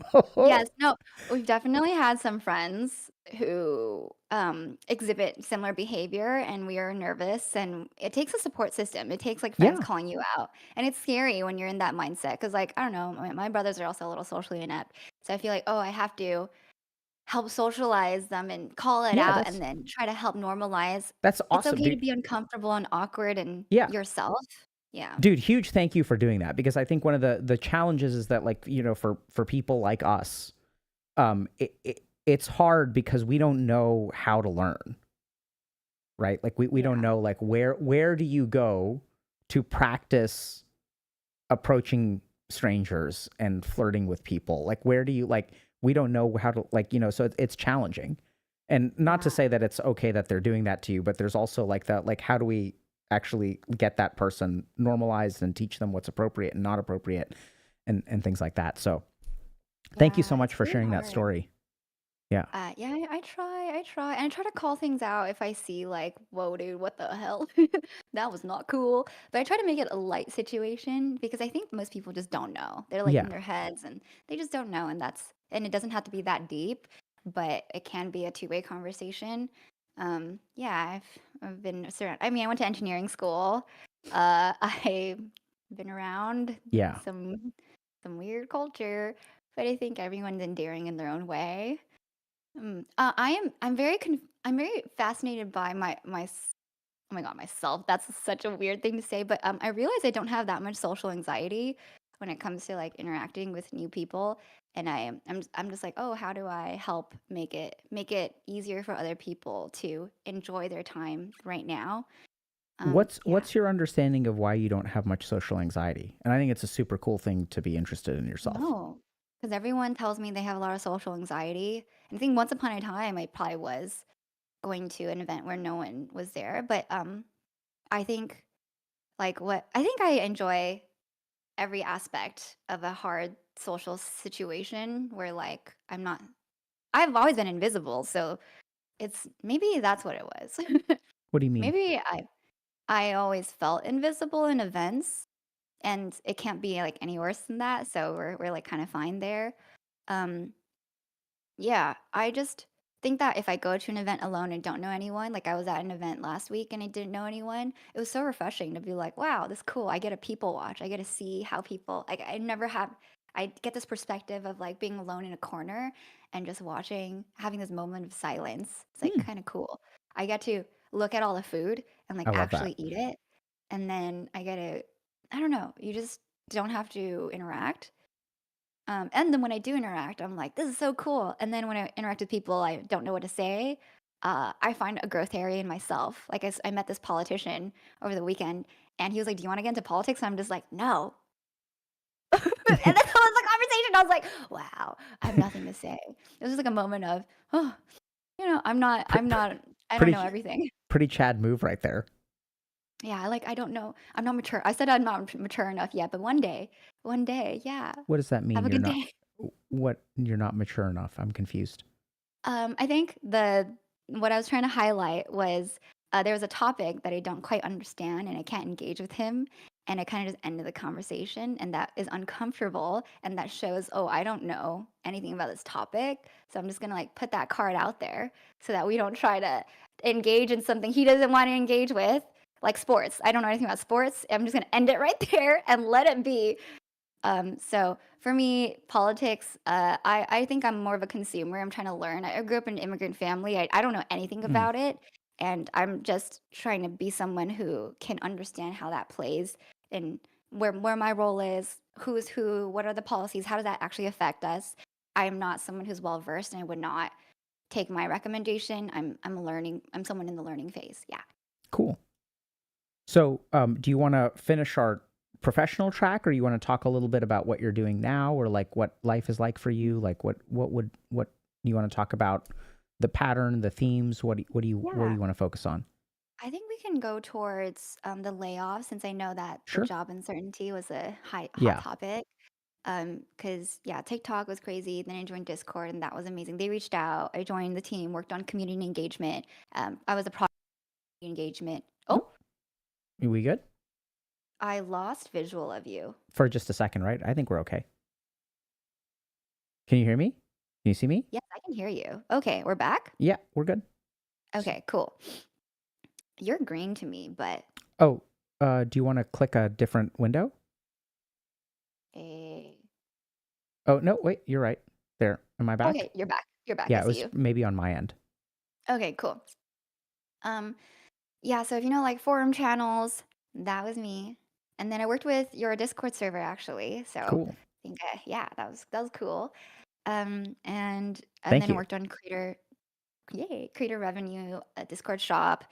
So that was really cool. And then at the top of last year, January, is when they announced the layoffs. I actually took mental health leave right before that. So I was like, really needed a break from back to back tech sprints I've been having in my career. And that was the first time I took a leave, came back, and I just like knew layoff was coming. And I knew I was not in a critical department of gaming, which I knew like the direction of the company. And then I was just braced for impact, and it happened. And that was like so scary. This one of the scariest things that I experienced in my career. Mm. How did you know that layoffs were coming? This is all speculation, so I don't have any concrete evidence. But I just knew that when the pandemic hit and Discord numbers were skyrocketing and we would have to continue that, I was hired to expand beyond gaming. So what does like more non-gaming communities look like? How do we go more mainstream? How do we get non-streamers? And then we built foundational things for like a year, and progress to expand beyond your core is extremely slow. Like it's foundational for a reason. You don't see immediate impact on metrics, but a year is a very long time for like investors to not see any movement. Um, so I think if I were the founders, I'd be like, this is not really working. This was never core to what Discord was about, and I would rather be really good at one thing than really bad at many, or like average at many. Mhm. And I think that's the right approach. And then in one of the, I think, all hands, the founders did mention like it took them a long time to admit that this was like they were kind of lying to themselves that they could go and expand, but that what they were passionate about, what they cared about, what they knew, what they understood, what their strengths were in these priorities. And once that happened, I was like, I'm out. Like I'm literally not on those teams. Um, and I think I'm also I was like at kind of, I just wasn't, super, I didn't brand myself internally. I think a lot of people criticized me because I started making content, and that's a tricky place to be when you're trying to be professional and you're creating this public persona on social media, which is in the tech world at the time not seen as professional. Like you are kind of cringe, you are less, you're taking less seriously, you're doing a weird TikTok trend. Like that's weird. And so I think it was a subject of criticism for sure. Um, yeah, and so I don't think I was like, I knew I had to do it for myself. I knew no more. I'm not going to pour my heart into career, into one job, because it's not me fully. So if that pillar falls, I have these pillars to lean on, and pillars do fall. Mm. And so so it sounded like you braced for impact, but it sounds like you started making content before when did you start Yeah. making content? When I was at TikTok, Okay, so you started or making content and then you already got some flack at TikTok or at Discord or both for like the content that you wait, made. actually at TikTok, no one cared because I don't know, everyone was just like their own thing. They didn't really care. Plus, I wasn't that, I didn't have that big of a presence. It was just starting, and I was creating product management content and tech career, like interview prep. So it was like fine, but it was also quite novel. They were not very involved in my personal life at all. We were very separate. Like, they're Mhm. China, and then I'm here and doing my own thing. And it wasn't, things didn't really pick up for me until after I left TikTok. So then at Discord found me because of my LinkedIn content and YouTube. And then they're like, okay, you know how to build communities, so you can be a product lead for community engagement. Yeah, I think I got more flack at Discord for sure. Yeah, What did that people look follow. like? Well, they never worked with someone who had a public presence, and so a lot of the social media policies were written because of me. Yeah, well, we built them together. I was like, Okay. hey, HR, I'm doing this. Is this okay? And they'd Mm. be like, let me get back to you. No, it's not okay. Let me review it. Send it to me. Okay, legal is approved, blah, blah, blah. So it was very constricting in process. And I was very collaborative. I was like, oh my God, this media person wanted to talk to me about my thing, but they actually wanted to learn about Discord. I was caught off guard. I'm going to report it to you as fast as I can to let you know I'm transparent. Yeah. So it's like random stuff like that. Um, I was told like you shouldn't be posting. So I schedule my posts. Like I just like leave it and schedule it and whatever. And then I was told by HR that if I post during the workday, I will be seen as someone who doesn't really work. And I'm just like, look, I work so much. Like you guys don't even understand. But I think it's this playing optics that I had to be very mindful of. Yeah, It was hard. I think that makes sense. I think from you know, as someone who's been in a position of reviewing other people's work, one of the key things that I've learned is that if you're going to do something unorthodox, what your day-to-day responsibilities are have to be impeachable. Yes. So from the perspective of your manager, let's say that you have a job and you're like, that job falls short in some way or is anything short of perfect. And I see that you posted an hour ago when you're supposed to be at work. The problem is not that it's not that you're posting at work, but the problem is from the perspective of the people on the other end. I don't know if that's a post that you just made or like, you know, so it's a question mark for me. I Yeah. also, it may not even be appropriate for me to ask you, you know, like, so that's, Yeah. it's not, it's as your manager, it is not it may actually be out of bounds to ask about the things that you do outside of work. Yeah. Right. So Correct. I think that kind of stuff like that, we see that. I mean, we also deal with that too, like it kind of internally and stuff, but like, you know, I've just noticed this growing trend that if you want to do something that is like not culturally the norm, Yeah. what people will do is if you fall short of your day job, they will associate those two things. Correct. You're just become a target, and there's an easy narrative to write up. So I took a lot of night shifts, like the 7 to 11, still pinging in Discord, still posting, still writing, just to keep that up. And so I just like had no life. I just worked, Mm. content, work. That's it. And that was a choice I made Hmm. for sure, and I had a good time.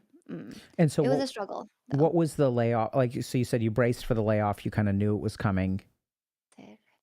And what was that like? How did you manage that? Um, I actually went viral for it because I recorded my reaction, and unfortunately, it was that same week that the Cloudflare girl. Do you know that about that Mm-mm. time? So this employee at Cloudflare got, I think, wrongful or it's very. I'm very confused by the whole situation. So don't quote me on it, but I believe what it was is she was there for like 3 months or so, and they either laid her off or fired her, and then she recorded the entire HR conversation that's 10 minutes that included the voice of the person and calling them out on why she got laid off or fired. I'm not sure which one it was. And that was like blown up. And then my video was posted either that week or the week after. So it was back to back. So mine, even though my reaction was completely neutral, it was like, oh my God, I just got laid off. Like I didn't say it was like bad or good. I just said that. Like, oh my God, what the heck? That's crazy. Because it was associated with her and all the press articles would link both of ours, I got lumped into the narrative of the whole fuck big tech bad. They just want to ruin your lives. And I had the most amount of press inquiries in my inbox, like trying to get me to comment. And I actually thought Discord did a good job with the layoff process, as good as they can. It's not an easy thing to do. So I think, I didn't comment at all. I was like just trying to figure out where I was at. I did not respond to anything. And there's a lot of offboarding to do, a lot of HR work to do, a lot of paperwork, a lot of figuring out your COBRA, your health insurance, making sure you have everything. Say goodbye, tell everyone, um, tell everyone that it's you that got impacted, and they reach out to you on referrals and next steps. So there's a lot to process. I remember that night when the layoff happened. I posted about it. It went. I think it right now it's probably like 40 million views across maybe platforms on the layoff in general. And people memed about it too. It's like, it is what it is. Oh, I got retweeted into the Elon Musk fanboy pits of hell on Twitter, X. So that was What does that awful. mean? And I think I posted about it on X/Twitter. I don't know what it was at the time. And then it got retweeted into oblivion. But I don't really use Twitter, so I didn't read anything. I didn't really know. I read it like for a second, and people are bashing me really hard, like so much hate, like, oh, she deserved it, whatever. They hated me for having blank walls. They're like, wow, she's so dumb. She doesn't even have books in her house. Like, it was so bizarre. It was so bizarre, man. Okay. Like, I did not understand it. I was like, come on, at least if you're gonna hate, at least give me something good to work with. Like, I just can't even process. Yeah. So that was insane. It got millions of views, and till this day I still haven't seen the post again. But people have told me like, wow, that was awful. People were fighting. Do you know what Blind is actually? Blind is like this anonymous forum for tech workers to share their comp and like complain about their companies and their managers. And I was a target of hate on Blind, which is really annoying because Blind's SEO is so good. So whenever I like search up my articles to link from a media kit for content stuff, I see topics of me on Blind, and I'm just like, oh fuck me, that's awful. And I do my best to not click onto it. So for the most part, I don't click onto my Reddits or my Blind posts. I'm pretty good with that. But the reactions are polarizing. Yeah, a lot of people projected and kind of wrote the story about how shitty I was.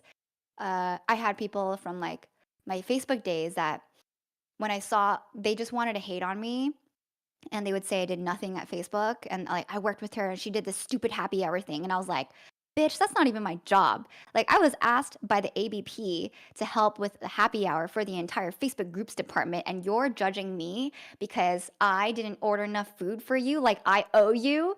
Like, that's not my job. That is a favor that I did. So it was just like all these crazy claims of people who really didn't work with me, trying to like have this piece of the attention. I don't know what it was, to be honest. Yeah. So you know, Chloe, it's interesting because I mean, like I'm trying to understand this because I think you seem to have a strong gravitational force of hatred, right? So like yeah, You mean I attract it? yeah, right. So Huh. so if we're talking and now like so now this is where and you use this word project, like they project a lot onto you. So generally speaking, I'm assuming. yeah, right. So and I think so, like what so if you're assuming that, what are the other options? What else could it be? Oh, then the problem is me, right? Isn't that the other option? Yes, that's one of the other options, Yeah. right? So like at this point, what I'm noticing is that there's a theme in your life throughout multiple organizations, multiple colleges, multiple companies, where people project a lot onto you, right? Like they tend to judge you very harshly. They don't take the work that you do seriously. And so like, you know, and I think it makes sense. I mean, the way that you've explained all of this stuff, like I don't think that, how can I say this? You know, a random tech bro following you on a subway at 10 p.m. and then like flexing and then hitting you up and asking you inappropriate things. Like, I don't think like that's like tech bro socially inept kind of behavior, right? And the stuff that you're describing doesn't sound appropriate, like it's your fault at all. So like the way that you describe people sending you all caps text messages, like, you know, yelling profanity at you and like all this kind of stuff. Like I don't think that that's your fault. But if we look at it like, you know, I don't think that's appropriate. I don't think that unless you're actually cussing them out and you're like leaving that out or something like that, or you're talking shit about them or whatever. I mean, like, so like so I do think that, you know, if someone is cussing you out over text message all caps, the only way that that is arguably appropriate is if you started it, right? Like it's and I don't think that's what I don't get deception from you. But I'm really curious because I hear this story, right? But it sounds like you've been smeared with shit over and over and over again. You've been on the receiving end of toxicity over and over and over again.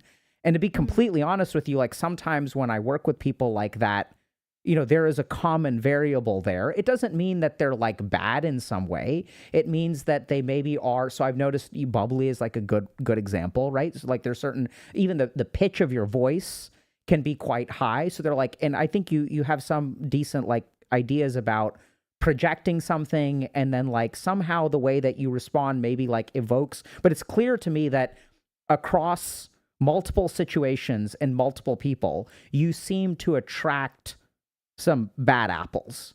What's your understanding of like what's going on there?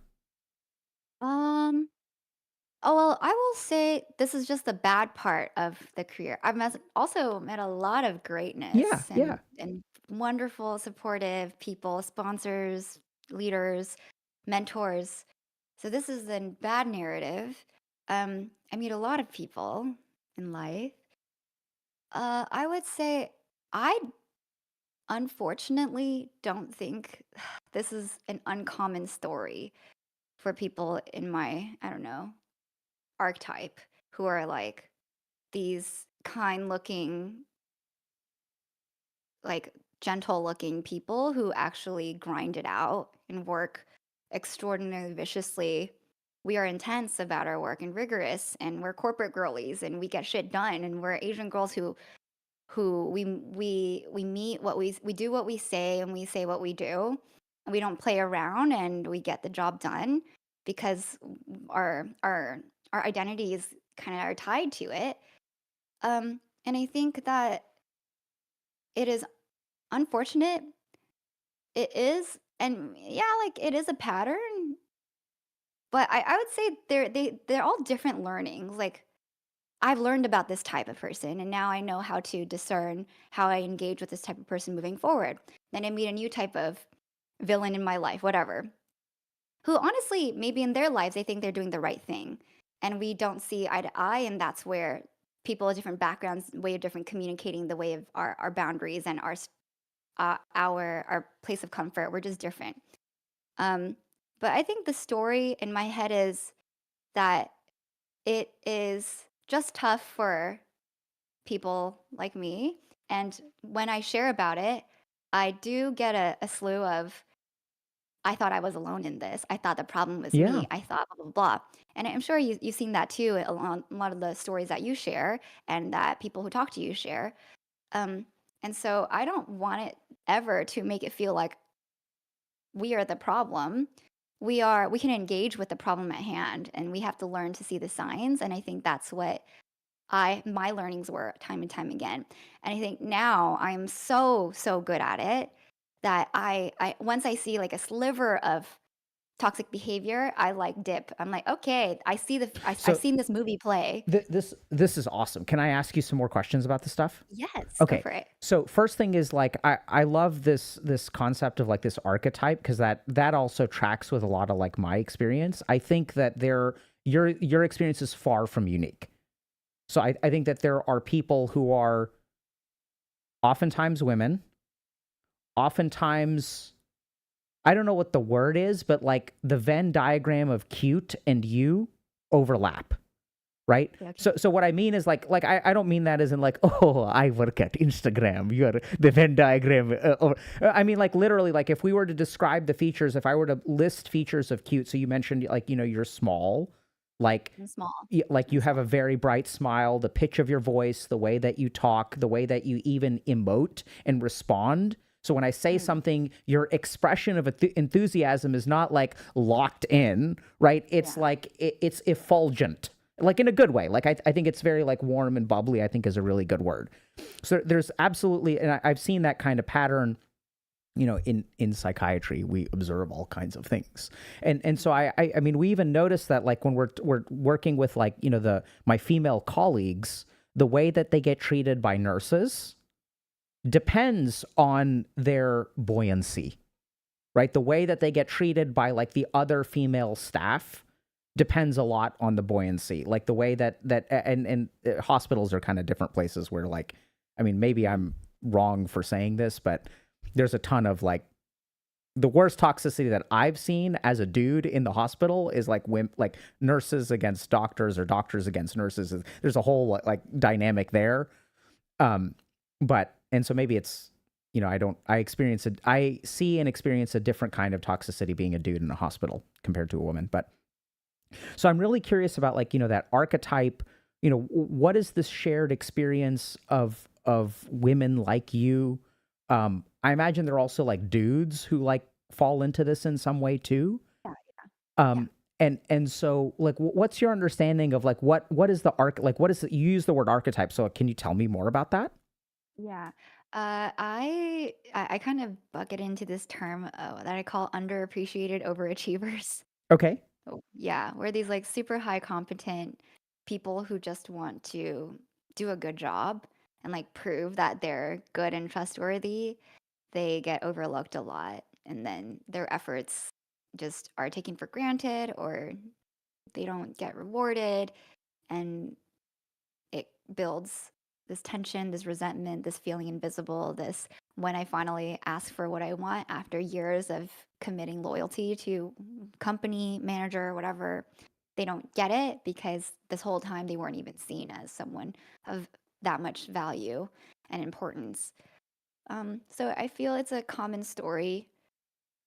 Yeah, that's what I call it. Yeah. So I love the phrase underappreciated overachiever. I think it's very, I think it encapsulates it well. I also think it's very, what's the word? So it seems super, like there's a technical term in psychiatry called ego syntonic or ego dystonic. So ego syntonic means something that is aligned or fits with your ego, and ego dystonic is something that does not fit with your ego. So a really good example of this is like OCD versus OCPD, so obsessive compulsive disorder, obsessive compulsive personality disorder. So when someone has OCPD, they're like super OCD, but they like it and they think it's right. So they're like I'm super like OCD about this, but this is the way it should be, and all y'all are wrong and I'm right. And OCD is usually ego dystonic, where like people know that I know I shouldn't be washing my hands 8 times to prevent germs. Like I don't want to do this, I just can't help it. So the underappreciated overachiever sounds like a fantastic book title. Like, Oh, you know, so I think a lot of people will see that and it'll resonate with their egos. Like they'll be like, yeah, like I work really hard, I do a really good job, and people don't appreciate me enough. You know, like I think it's a really powerful way to encapsulate what someone experiences. And so you mentioned like loyalty, right? So I'm hearing that you also have a theme of working a lot. Like yeah, we're yeah. talking 7 days a week. You have like a second job after Facebook or Meta or whatever, right? Like you at TikTok, you're starting at 7 a.m. You work through a regular US work day, and then it's meetings with China, and then it's like the devs come online and you have to answer things like that. So I'm seeing a strong history of just a lot of hours being dumped into whatever job you have. What do you think are the other features or the Of archetype? this archetype. Yeah. Like what else have you noticed? I think a common theme is not getting credit for it. Okay. Like you are asked to do this, you move mountains to do it in your crazy schedule because you're a dependable person and someone asked you for help and you're like, I will help this person because they asked. Because like, isn't that what you do? And then when it comes to the publicity about it, whether it's an internal post, whether it's at all hands, when there's shout outs, when there's someone posting on LinkedIn, your name's not on the list. And you're like, what? And it's because you're not visible enough for whatever reason. You're not a PR play for them. Yeah. So what do you think it is that reduces your visibility? I remember things like make sense. Like I worked on like a really big project on TikTok, and then on the press release, they wouldn't put my name on it because they would put the senior director's name on it, and I was like, why? He wasn't part of it at all, and he was like, the PR was like, you are just not visible enough. Like your title is not high enough for us to put it on the article, and I'm like, that fucking sucks. But I get it, I guess, because you want a headline for a director level and above, not an IC. So that sucked. But I think other players, like a lot of my Asian girlfriends who work in tech confide in me that their, I don't know, male coworkers would tag the other people who are probably in positions of more budget, more power, more roles so that they get the visibility. And when there's less people, it's easier to see who's, there's like a whole, like, in research, your first primary name, secondary name, that position matters tremendously. So it's kind of like that. And I think it's really an optics play of like, if there's less people, I've done more of the work. And sorry, there's only so many people I can shout out. Yeah. So that people feel slighted, but no one brings it up because it's awkward to bring up. It'd be like, hey, how come my name's not on here? Yeah. Yeah, that's so hard because then even if you bring it up, what do you come across as, you know? One of my friends did bring it up, like at a recent big tech, like one of the big players last year, where she worked on a huge project and her name was not listed. And then they were like, sorry, we just only could put the execs on. But the ICs were posting, knowing that she was the only one left out. And I'm like, wow, that's some bullshit. What's the IC? Oh, individual contributor. Okay. So yeah, when you're not like manager level and above, you're just no one, apparently. Yeah. So another thing that I would add to the archetype based on my experience and also your story is that I think y'all frequently get blamed for extra. Right. So I think that underappreciated overachievers do a lot of extra stuff. Like, so this whole story about like this whatever happy hour thing that and the one thing that you get shit, people, if you do extra and that falls short because it's not a part of your job, people still associate that with you and then they'll blame you for that. So that's a pattern. One of my career learnings to my girls is always don't plan the happy hour. No matter what they say, don't take the meeting notes, don't plan the happy hour. They're going to ask you, they're going to be like, well, you're so good at it. You're like just so organized. You type so fast. You know all the good places. Like you should do it. I'm like, no, fucking no. Say no to that bullshit and let the awkwardness sit. Let the silence sit. And it's just not going to happen. And that's okay. And that's not your job. You're going to be pinned for doing that. Yeah. Well said. Pinned meaning what? I mean, I think I understood you, but you're going to be pinned as a happy hour coordinator. Yeah. And you're the planner. You plan the offsites. You get the swag. You have to take hours of your day to do this thing that no one appreciates you for. Yeah. And you're going to resent it. And then you'll also be known for that because you're the person who's doing it, right? So you won't be known for other things. Yeah. Correct. Love that. Other features of the archetype?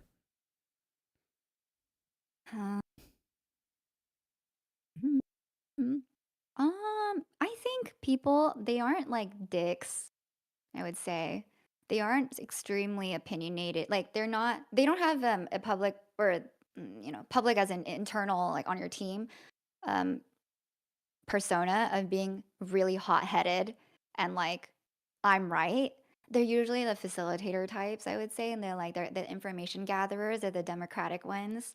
They're like, oh, let's make sure everyone's feeling like, oh, where do you have your opinion shared? Do you have your opinion shared? I think they're more of that type of role. Yeah, the hot-headed ones are like different. The hot-headed people, you think they end up benefiting from that? I'm trying to think about this. How do we talk about it? I think underappreciated overachievers listen. They're very good at listening and to understand what the needs are. And then the ones that are strongly opinionated, hot-headed, going in with their opinion first, and then they'll be like, what do we think? I think this. Like they'll go in with their take. And then that sets the tone for the meeting. And then the first topic at hand is their opinion. I don't think that's very apparent in this archetype.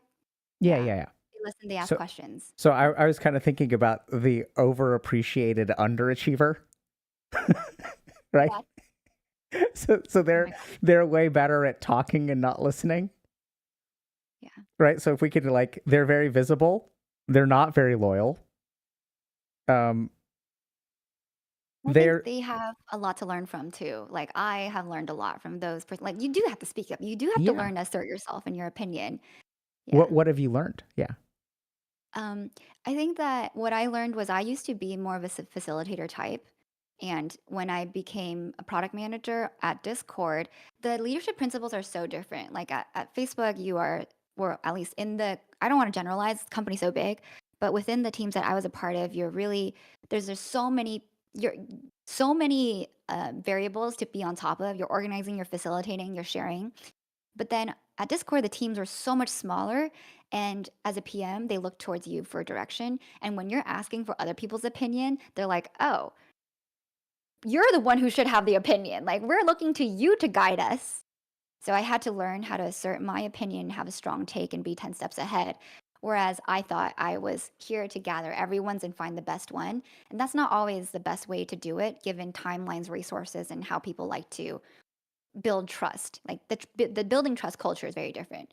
Yeah. So I was like, oh, that's a fascinating thing to learn. What does building trust mean?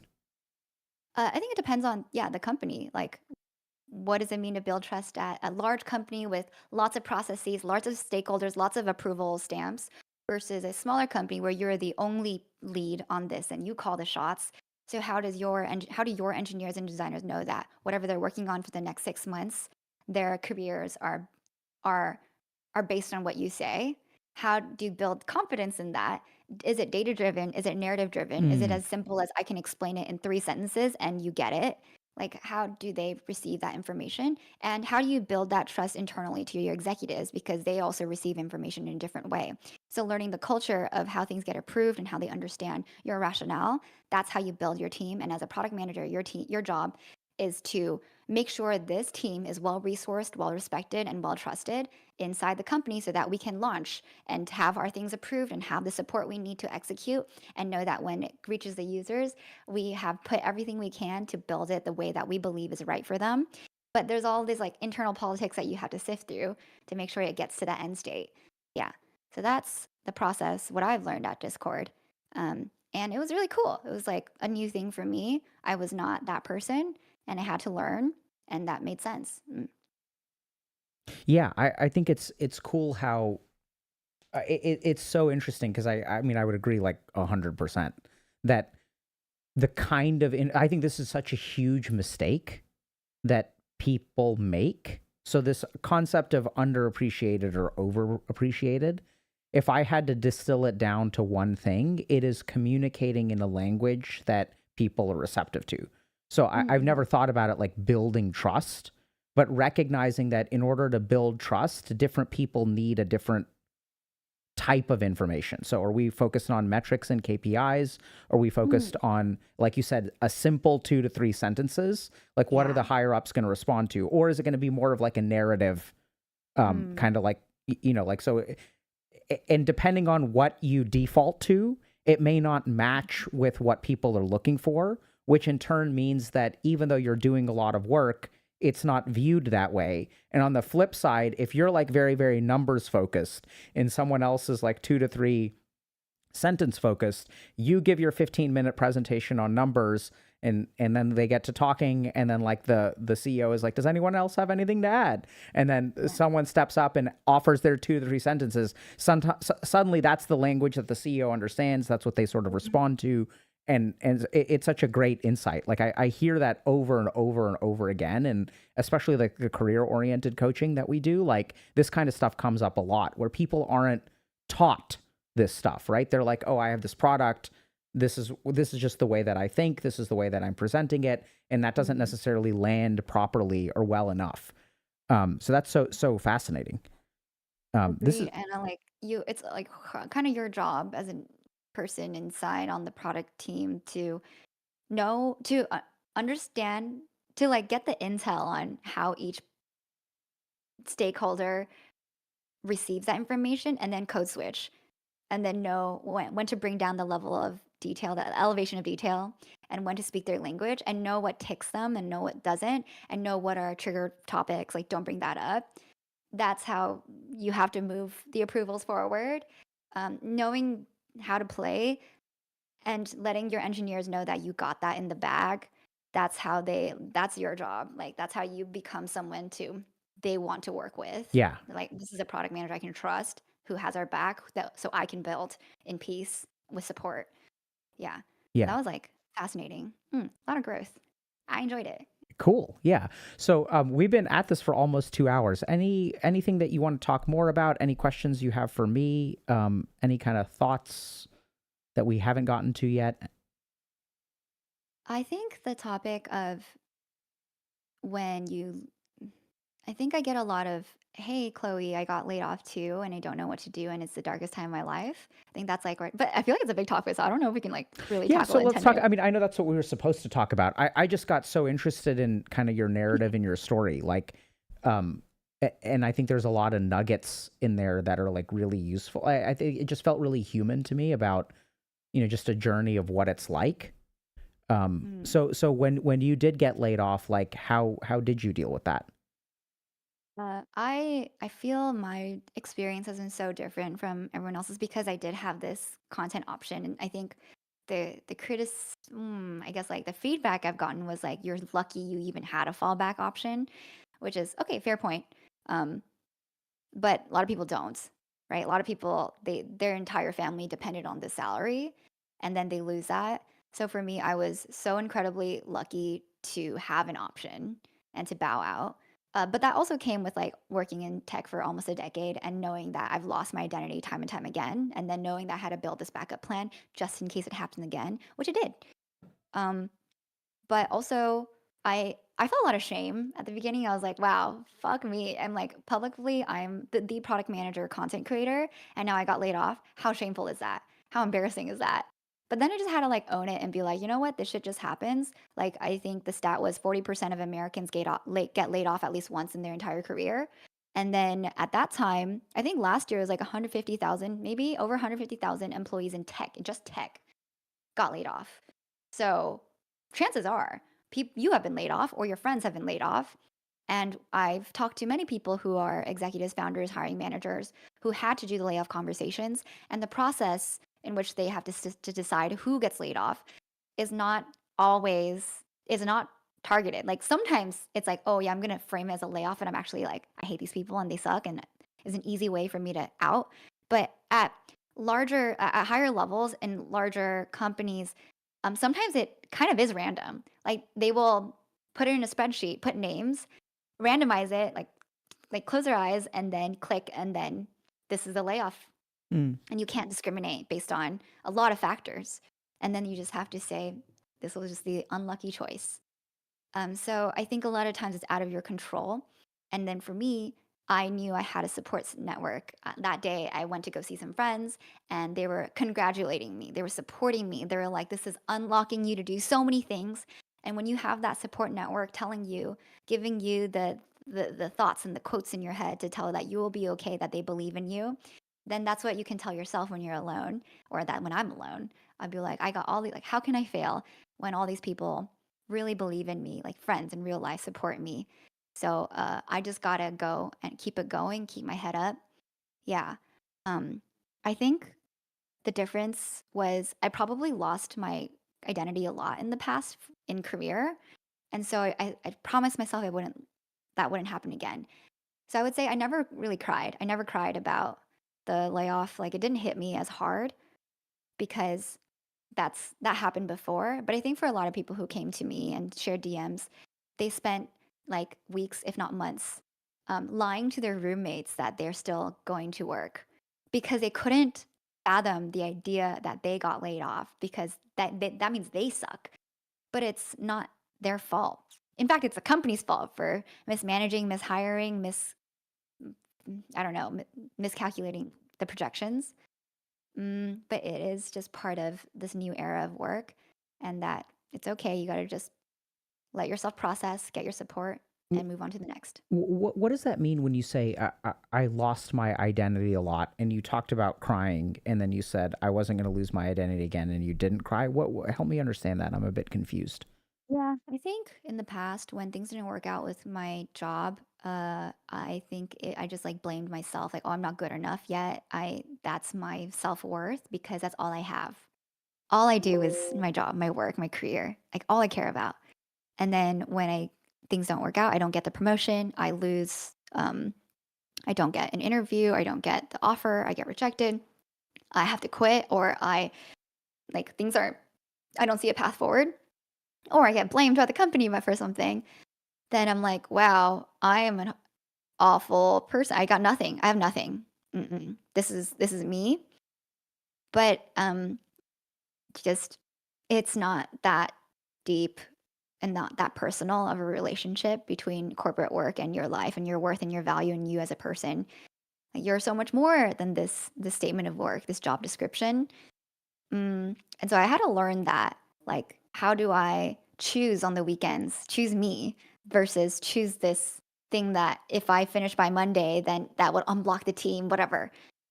Um, if I take on this one extra scope, then I could potentially get promoted and play this game for years. I think I just learned how to choose me, and then it made sense in my head. Make sure I invest in my singing classes or time with my partner or, yeah, and doing content, having this identity like if that fails, then I can do this. So I had to build that for myself across years. Mm. And that's why when it happened, I was like, oh shit, that's crazy. That's wild. And then I'm like, well, it happens. And thank goodness I have this. And I can now choose. Do I want to go back to that? Do I want to do this? What a cool place in life to choose your own adventure. What a privilege is it to choose your own adventure now? Mm. Yeah, so that's what I'm kind of like, because I think that, like you're kind of saying, you're in a very different situation from most Mm. people who get laid off, Yeah, right? So like for I acknowledge people that. who are not content creators, Hmm. um, how do you think they should deal with this? Like if you didn't have this, how would you have managed? Like, and it's a kind of a silly question to even ask you because it's Oh, sort of a no, hypothetical, right? I think it it's is a kind of a, hypothetical. yeah. And at the same time, it sounds like you've learned a lot about surviving in the corporate world, and you've Mm. worked at a lot of different places, seen a lot of different corporate cultures, been through some very interesting interview processes. Um, Yeah. I mean, you should get severance. I mean, you should get money, and that gives you a timeline. I think the first thing is like the finances, like that freaks people out. So just make sure you crunch your numbers and know how much time you actually have. And then I think the next thing is just knowing that it's not your fault.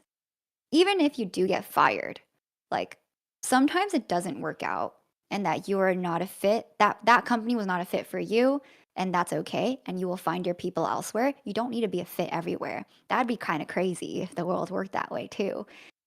And there will always be another job, another company, another opportunity, but you have to go out and open that door. But I think the first is the emotional mental impact. Um I there are You do need a support system to surround yourself. Like, you do need to tell people. I think you have to tell people. mm, Because if you're lying to people and they're like, every day, they're like, oh, how's work? What's up with work? And you're like, oh, good today. Like, just working on work, bro, presentation. I'm like, don't get me bro, started. Like yeah, you I've heard some cannot. I'm like, people girl. didn't even tell their fiance for years that they like, Yeah, the stories of they would just leave the house every day for 8 hours, 9 hours, 10 hours, just go to a public library and then would come back home. And that's then insane to me. their parents Because would deposit money into their bank account like a salary for that's years. crazy. Yeah. That's insane. Because I think that we need to normalize that that is not your identity. And when you couple it that way, then you start to behave in lies and deceit. And I think people do it to protect themselves and to protect their loved ones. But in the end, it only hurts everyone. Like, you lied to someone. In what world, if not for a surprise birthday party or a surprise, that lying is good for your relationship with someone, including yourself? And that when you say, hey, this shit happened, I'm feeling awful, you allow the friendships, the relationships to come and help you. And that is a friendship. Not when things are going well, but when things are going poorly and they reach out and they're like, no matter what, I'm here. And whatever you need, I'm here. You need a resume review, I'm here. You need a referral, you want this introduction. I posted on LinkedIn, and when I was like, you know what, I just want to own my narrative. Before people tell me I'm a failure, I'm just going to own the narrative myself, and I want to write it in the way that I want to be perceived and want to remember this. I got laid off. It sucks. That sucks. I had a great time. There was no negative feelings. and I don't know what's next. And I would really appreciate some help. And after making that post, of course, I'm going to take that. I'm going to acknowledge I did have like tens and thousands of followers. I got so many inquiries and referrals and yo, if you want to work in my company, let me know. And when you ask, sometimes people will respond positively. Not everyone, but people will, and that's when you can make progress. And so like it's okay to ask for help. I think that's a big one. Yeah, don't do this alone. We don't have to do this alone, you know? Like we're inherently social creatures. And Yes. and Yeah, go ahead. Sorry. oh, and as a friend to people, it's a privilege to help. It's a privilege Well for you said. to it's an honor for you to be truthful with me and to let me take care of the thing that's hurting your heart. Yeah. That's really well said. I think I love so I think there's some things that, like we said, your situation is a little bit different, but I think there's some things that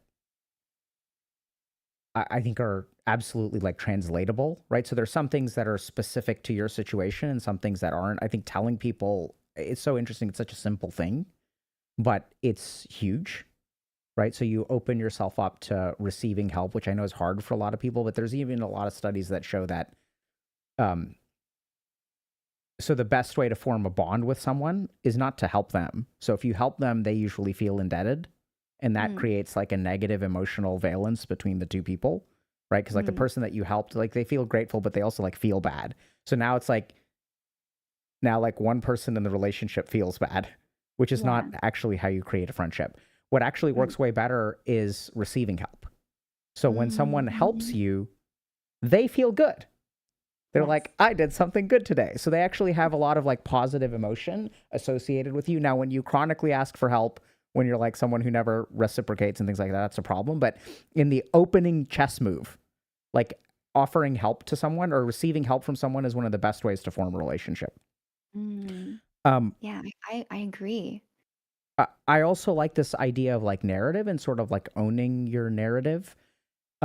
Mm, I detect a fair amount of cognitive reframing that you've learned how to do over the years, right? So like when we have our identity wrapped up in something, the narrative, the reflexive cognition is I got laid off. That means I am less worthy, right? mhm, It's mhm, not the company's fault. It's my fault because I'm not as bad. I mean, I'm not as good as the people who got to stay or whatever. And so really like sort of owning, and even if there are like shortcomings or weaknesses or things like that, right? Like and owning up really where you are and admitting to yourself, I don't know what comes next. mhm, Um, and I think those kinds of things I think are like basically universally helpful. Like they work on the level of cognition in the brain and stuff like that. And it doesn't surprise me that you figured that stuff out. Um, but just to kind of say that just because your circumstances are different doesn't mean that some of the lessons that you've learned are not translatable. And I imagine that part of the reason that you're a successful content creator is because the lessons that you share are presumably helpful for people. Otherwise, I don't think they'd be watching you. Um, and I think the really challenging one out of everything that you're saying is it sounds like you're very good at making friendships. So you kind of mentioned this person back in the dance group who is like yeah, y'all are still BFFs, right? The lady, the girl who took you out for boba and sushi, yeah. and y'all are still, She was my bridesmaid at my wedding last yeah. month. So like it sounds like you're really good at forming connections. And I think one of the biggest challenges, what I would even argue is like harder to duplicate in terms of your situation, is so many people are struggling to form social connections nowadays. So content Mhm, creator, like becoming a content creator may not actually be as hard as making a friend in today's world. Like as crazy as that sounds, right? Like you can just create an account and start streaming on your mhm. platform of choice or upload something, but to get another human being to respond to your texts when you text them actually seems to be like a pretty big challenge. But I know that there are people like you who like figure out how to socialize, right? So there's a lot of people, it's like the world is getting split into two. And like Yeah, people who like know how to form connections, instinctively form connections, and like people who are struggling, and that divide is increasing. yeah. So it's Right. I think that's the one thing that I imagine people are like, because it's not just that they lost their job. I think a lot of people will lose their job and they're kind of alone. Yes, being alone, yes, it's true. It's very lonely Yeah. and yeah. So that's the one thing that I think we got to figure out maybe in the future. But yeah. I will say I think a part of it is probably because I moved so many schools and moved so many companies that I had to restart my social group over and over Mm, again. And I moved LA, New York, and then San Francisco. And then San Francisco is in different pockets of the Bay yeah. Area. Like I've always moved every year, every single year, new roommates, whatever. Um, and I think that it's there was like new nonprofit groups, new com- new community service groups that I did. So I think like learning how to be in a new situation, I had to really adapt to quickly. But I would say like a lot of my life was alone, Hmm. and I really enjoyed that. Yeah, deeply. I don't know. I really like being alone. Um, so when I'm with someone else, when they leave me, I don't feel. I think I just perceive everything really like, yay! Like I'm just so blessed to have this 10 minutes with you, even if you don't talk to me later. And so every interaction is quite positive for me. Yeah, I don't feel like people owe me their time, their love, their energy. Yeah, so Mm. that's interesting. I wonder if there's like kind of an answer in there because it sounds like you have, historically you've struggled with being ostracized, bullied, things like that. But I Yeah, wonder if the answer is just that, you've had a lot of reps. So you've yeah, I had a moved lot of reps. recreating. And one of the things that I notice about people who are very alone is that their circumstances are usually pretty stagnant. Now that I just sort of connected these two Yes, dots that where makes sense. I've rarely heard, I'm sure there are people out there because this is the internet, but Mm, generally speaking, people who are very alone are like in the same space for an extended period of time. I've not heard of mhm, people who are moving companies every 1 to 2 years, moving locations every couple of years, different set of roommates. So just the number of times you've formed social connections has been so astronomical. And then it mhm. also sounds like you are very active in community and nonprofit groups. Yeah, yeah. I grew up doing a lot of community service. Yeah, Yeah. so like I mean I think that's another huge kind of like difference, right? So what explains why in a world where people are more self-absorbed, ghosting more often, how are you able to maintain such healthy social connections? And it sounds like you've been pretty socially active even well, I don't know if socially active, but like you've been out there, right? Like Mm, with nonprofits, community groups, different jobs, different locations, different mm. roommates. That's interesting. Yeah, I think the way I network or talk to people when I go to an event is like really different. I talk to very little people, but Yeah. for a very long time. Mhm. And I'd rather just do one person or two, three people and like really get to know them versus like say hi to everyone and not talk about that. And then I'm always like really curious about the other person. I'm like, I want to know more about your life. So I think that helps with forming my understanding of this person. Um, yeah, so that's probably the social connection part.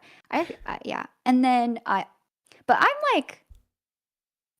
I'm very nice. I'm very kind, but I don't tolerate gross behavior in the like the superficial networky like yo, if you're trying to get something out of me, I'm not gonna like play your game. Like this is not what's happening. I think I'm also extremely this person has done something bad and I'm going to let my peers know, my friends know, my network know that behavior is not okay. I don't stand for bad behavior and I'm going to make that extremely clear. I'm a very kind, welcoming person, but I have my principles and my values and I'm going to make that abundantly clear and I don't associate with people who do bullshit like that and who treat other people poorly. Like we don't tolerate that here. And maybe in your world you do. I don't care. So I try to keep that stance because I know that I don't know. I live in LA. It's a very social place, Can you give me and an in the content creator, huh? Can you give me What? an example of what I need to do to get on your shit list? Like what are Oh we my God. talking There's about? okay. Some people have done awful things. I Like think if you what are we talking are, about here? I have. There's like this really big creator or whatever who employed a friend and like textbook gaslight manager of that person, of my friend, or actually, it's not my friend, like, it's my friend's partner. So I kind of didn't really know her, and she reached out. She explained to me the situation and how horribly she was treated, and how like she was also yelled at, and she was told she was weak or whatever.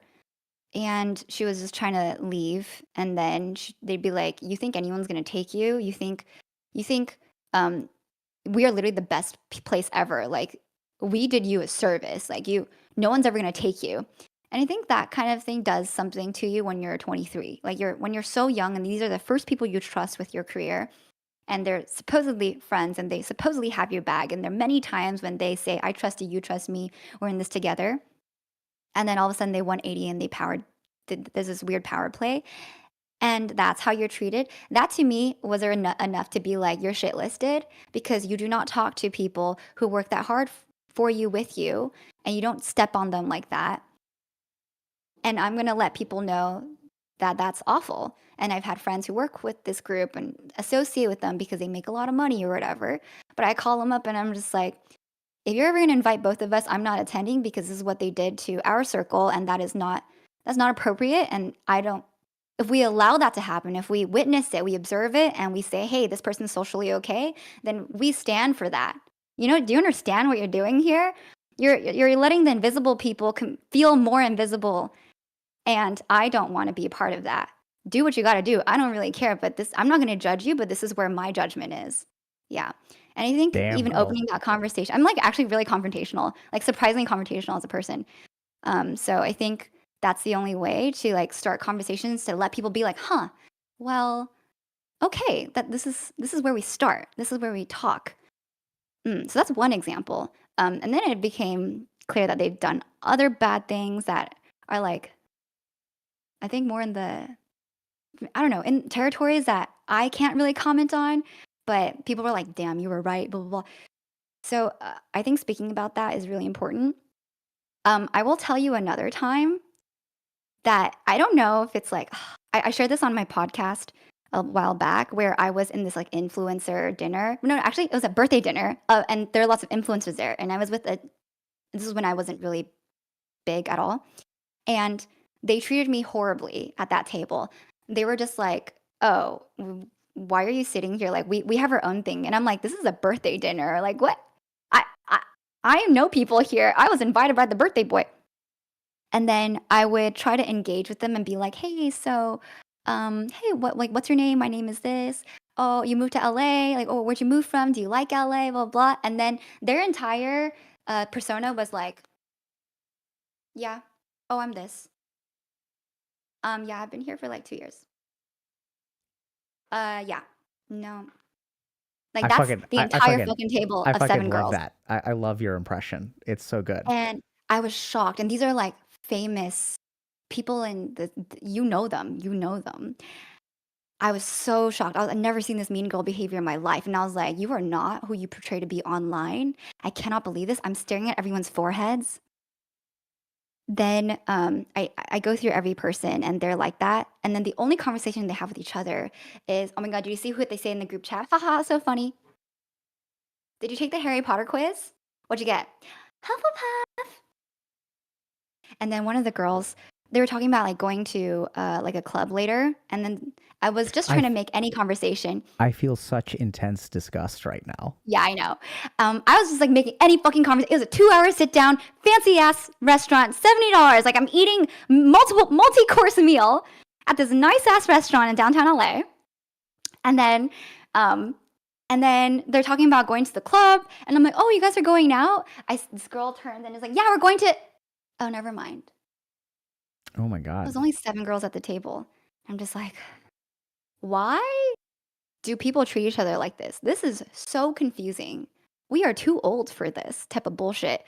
On the way home, another guy, one of the guys drove me home, and he was like, "How was your dinner?" And I was like, "You want me to say the truth?" Because I was new to the friend group. And then he was like, "Yeah, this is a safe space, I guess." And I was like, "This is the shit that went down." And he was like, "Yeah, they do that." And I'm like, "Why are you friends with them?" And he's like, "They're my party friends." And I'm like, you don't need party friends.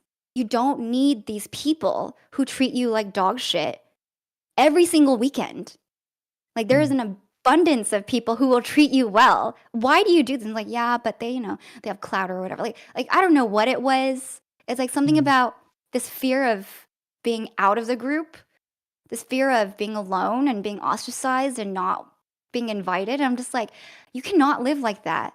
That'll affect your mental when you go to bed and you're alone at night and you wake up the next morning with no plans. Like, you cannot let yourself be a doormat of these people who will use you to be a body in this group, this picture. Like, what are we doing here? Like, why don't we call this out? And I like wasn't sure how I was gonna call it out because I was new.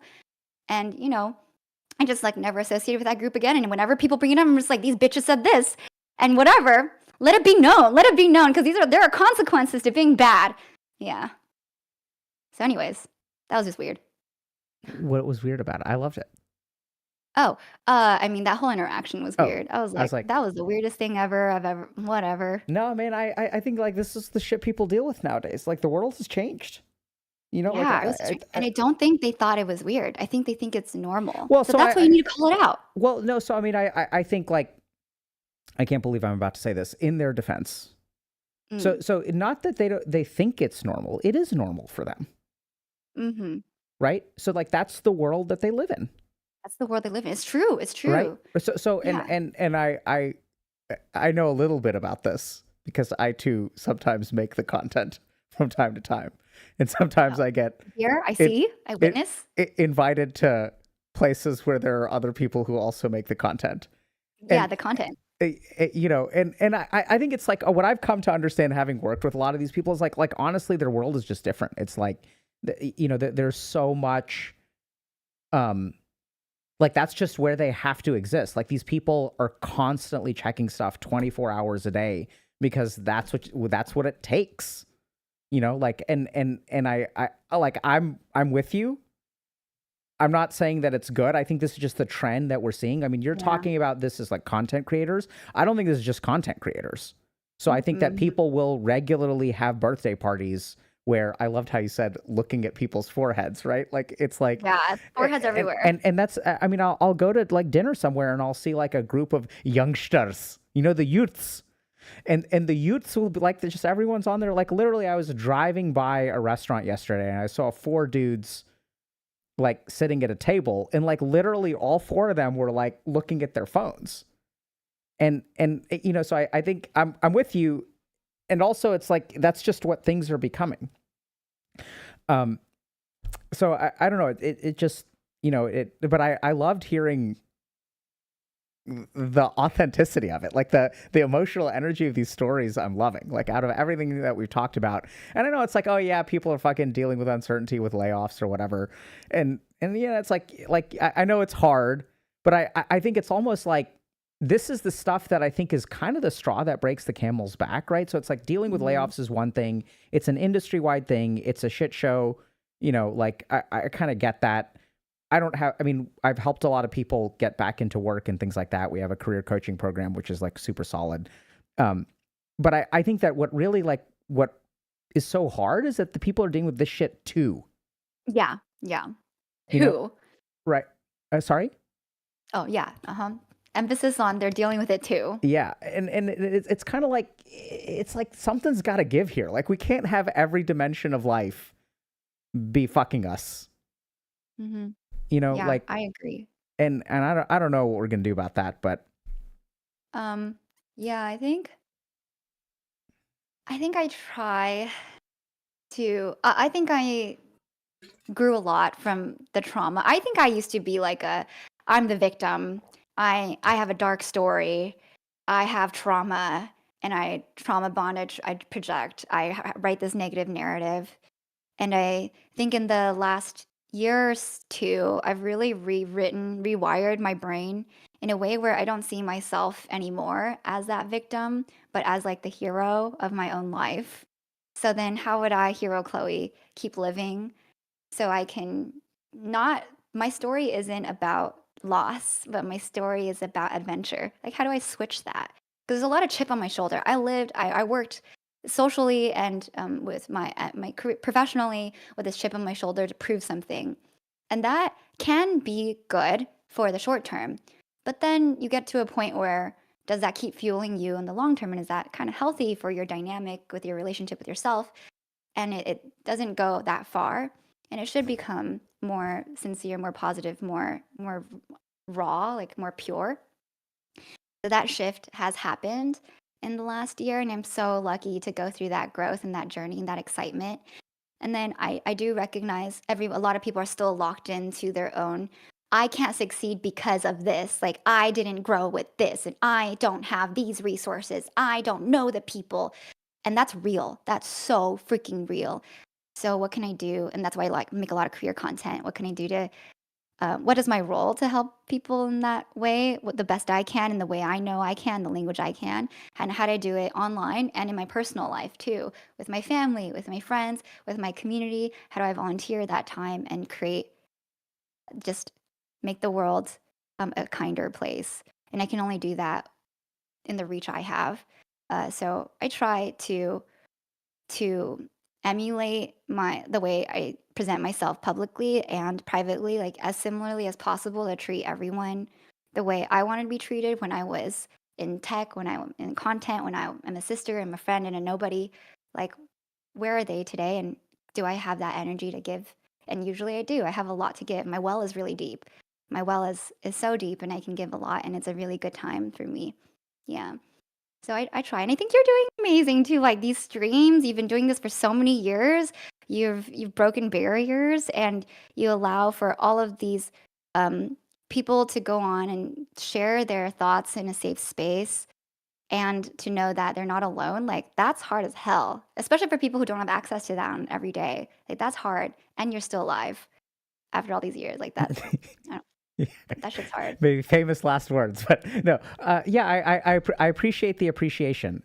Yeah, and I think it's interesting to hear you sort of talk about your narrative journey, because I sort of sniffed that.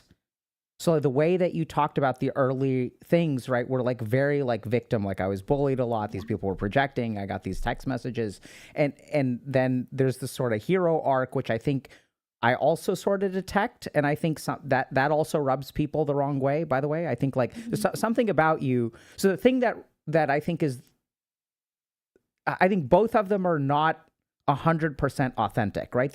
You have to make an effort to move to those cognitive spaces. Yes, you do. And so something about both of those feels. I'm not trying to be like critical and let me know if I'm about to step onto your shit list, but Go for it. but like I think when we do that, which is a necessary thing. So it's so interesting because the journey that you're describing is almost like always what I see. So you start off with a negative conception of yourself, and almost to come out of that, you need to develop a hyper positive conception of self. I'm the victim, I'm the hero. And then the truth of the matter is, like, you're neither of those things. The truth of the matter is you're just you. And I got that energy from you the most when I actually heard this like story about the birthday party and like some of these other stories, like where that you're not being like heroic. You're just like, this is just me, like this is not right, like right, it feels like it's not like the conception of like, oh, look at me, I'm standing up for justice and down with the arrogant creators, like, oh, I'm so great. I actually didn't get that at all, but there are absolutely people who will talk about that, like those experiences in those ways.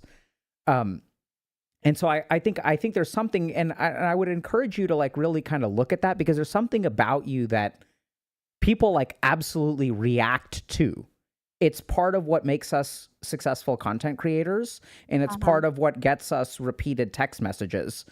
And also, like, I wonder if some of the learnings that you have that's what was missing, right? So somewhere along the way, you learned how to code switch appropriately. You learned how to communicate with people appropriately. And it's very possible that in your college years, you didn't know that stuff, right? So you're like some like naive, bright-eyed, bushy-tailed, like, oh, like we're all here, like we're doing a dance, like we want to win at dance, like that's the North Star. And there's like all kinds of other people that have different kinds of things, but I don't know. I think it's like, for anyone who has a repeated pattern of victimization. I'm not saying that you're like playing the victim. I mean, like really people have been treating you like shit. And this is what's so hard when I work with people who have been in like abusive relationship after abusive relationship, is helping them understand that this isn't your fault. And there are some signals that you're transmitting that attract abusers to you. Yes. Y- It's like that whole uh like you know how people are like, oh, I don't want to date a cheater, I don't want to date a cheater, and they ended up dating a cheater. It's like that. Like when you Yeah. really focus on that color, then that color comes to you somehow. That color becomes a possibility in your world. And I think that was a big switch for me. Like, oh shit, I play victim. And I knew it. I like Yeah. realized that. And I was like, oh, all I do is trauma. I talk about trauma. And there's a certain level of processing that you should do for sure. But then that energy does attract people who realize, okay, this is part of the part of the equation now. It's a part of our conversation. It's something we're going to bring up and tap into. Yeah. So after that, then I went the whole, okay, what is the other, what is the complete opposite? How do I move Yeah. towards that direction and help let me make progress? And that was a cool story to be on. Actually, one of my mentors um, put me on the hero's journey type arc of Yeah. maybe this is how you should see your Mm. next future. Like you are not the victim here. What does it look like to be a hero? And yeah, people That's will be cool. annoyed, but I think I am the priority right now. Like they're not gonna be responsible for my feelings. Like I have to be responsible for my space, and that's how I've enjoyed the journey thus far. Look at me. I am Look the at me, I am the priority now. I am the priority. Look into my eyes. I am the priority. Yes, you Yeah. got to, you gotta Yeah, that's help great. yourself I first. love it. So, Yeah, Chloe, thank you so much for coming today. If you have last thoughts, you're welcome to share them. But we can find you at Chloe. Yeah, like Chloe yeah, dot she, some combination. SHIH. Yeah, Yeah, SHIH. Sorry, my camera's so bright right now. yeah. I don't know what It's the is happening. sun. The sun is Yeah, the happening. sun is going Don't worry about it. crazy. Okay, We're wrapping. You're good. Oh, look at oh my that. god, Oh my I God. figured it. Saved. Saved. Fine, it's fine. It's almost as bad Yeah, as my audio problems. see, we figured it out. Yeah, thank you so much for having me, especially Mental Health Awareness Month, Yeah. API Heritage Month, to talk about this topic and go through my career and ask thoughtful questions. I know that people are quite unwell these days. Like, it's Yeah. not an easy, like, socio-political climate, financial, economical climate. But I think we all do our best every day, and that's enough. And actually, just waking up is enough. I have really I think I'm so now positive because I've also been around a lot of deeper mental health, like unalive type topics in my family and in my communities and Mm. my friends, and for someone to be like that in the trenches in someone that I know, it hurts me, and I know that it doesn't take that much to like show up. At least for me. Like for me, if I can just show up and then help them one more day and realize I can be one reason for them to keep going, then oh my god, we have a huge victory. Yeah, so I think that motivates me to keep being as expressive as I am. I chose to continue my facial expressions in life instead of being like, "Ugh," Yeah. 'cause I like it a lot. Yeah, and I hope that it connects to someone, and I hope that they know that I'm seeing them. Um, I I hope that in my work, I can continue to help people at scale, like with content, but I want to find deeper ways for that impact and help people find the things that they want to adventure towards instead of feeling caged by. 'Cause that is like a beautiful thing to witness. Yeah, I'm really hoping for it. Mm. Yeah. I really like the way that you juxtapose not compromising who you are with skill acquisition, right? So there's learning to Whoa. play the game. And then Yeah. there's also like not compromising. Because sometimes, like, if you morph into someone else, like if you change that core identity, then like the skills will come with it. I need to be more ruthless. I need to be more of a fighter and less of a lover, and that's just, and so it's really interesting how you kind of talk about not compromising who you are and at the same time still learning how to like code switch when necessary. So that's super Yeah. cool. So It's always in flux. I get yeah, feedback all the time. People still like don't really know how to work with me because I'm a really confusing character in their lives. But I just try to be as upfront as possible and listen and ask questions and be like, "This is me. This is where I'm at, and it might come off differently. How do you receive?" And make that a two-way street. So I think that's just how it'll always Cool. be. Mm. Thank you so Thank you much so for much coming. for having Yeah, me, take Dr. care. K. Yeah, thank you for watching, everyone. And do I just exit the Yeah, Discord? I'm gonna fucking hang up on you in like 6 seconds. Okay, I'm gonna bye, change my everyone. scene and then Thank gone. you. Finished. Defeated. All right. Okay, so that was interesting. So interesting. Okay, so here's. Oh my god. I'm so curious, kind of what y'all thought, right? So I got like so many interesting uh I can see why people don't like her. Not to say that she's a bad person by any means, but I think I got a touch, and it's so interesting because it was like more at the beginning, but like I think that there's something about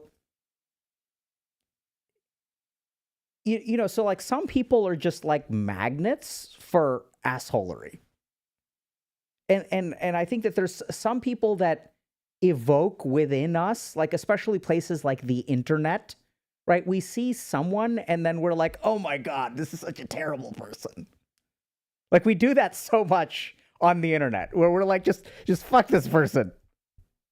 You know what I mean? Like we just see something and there's some visceral reaction sometimes. I'm not saying that she's like that, but if that's happening to her, I get a touch of that. And I think that, I mean, there's a lot of like all really awesome stuff, right? So now I feel like an idiot because I just finished this interview with a person who I think is like decent and trying to make the world a better place and who has great stories and has a amazing journey to share and helps people out. And my first thought is, I can see why people don't like her. So please, I apologize for jumping straight there, but that was my first reaction.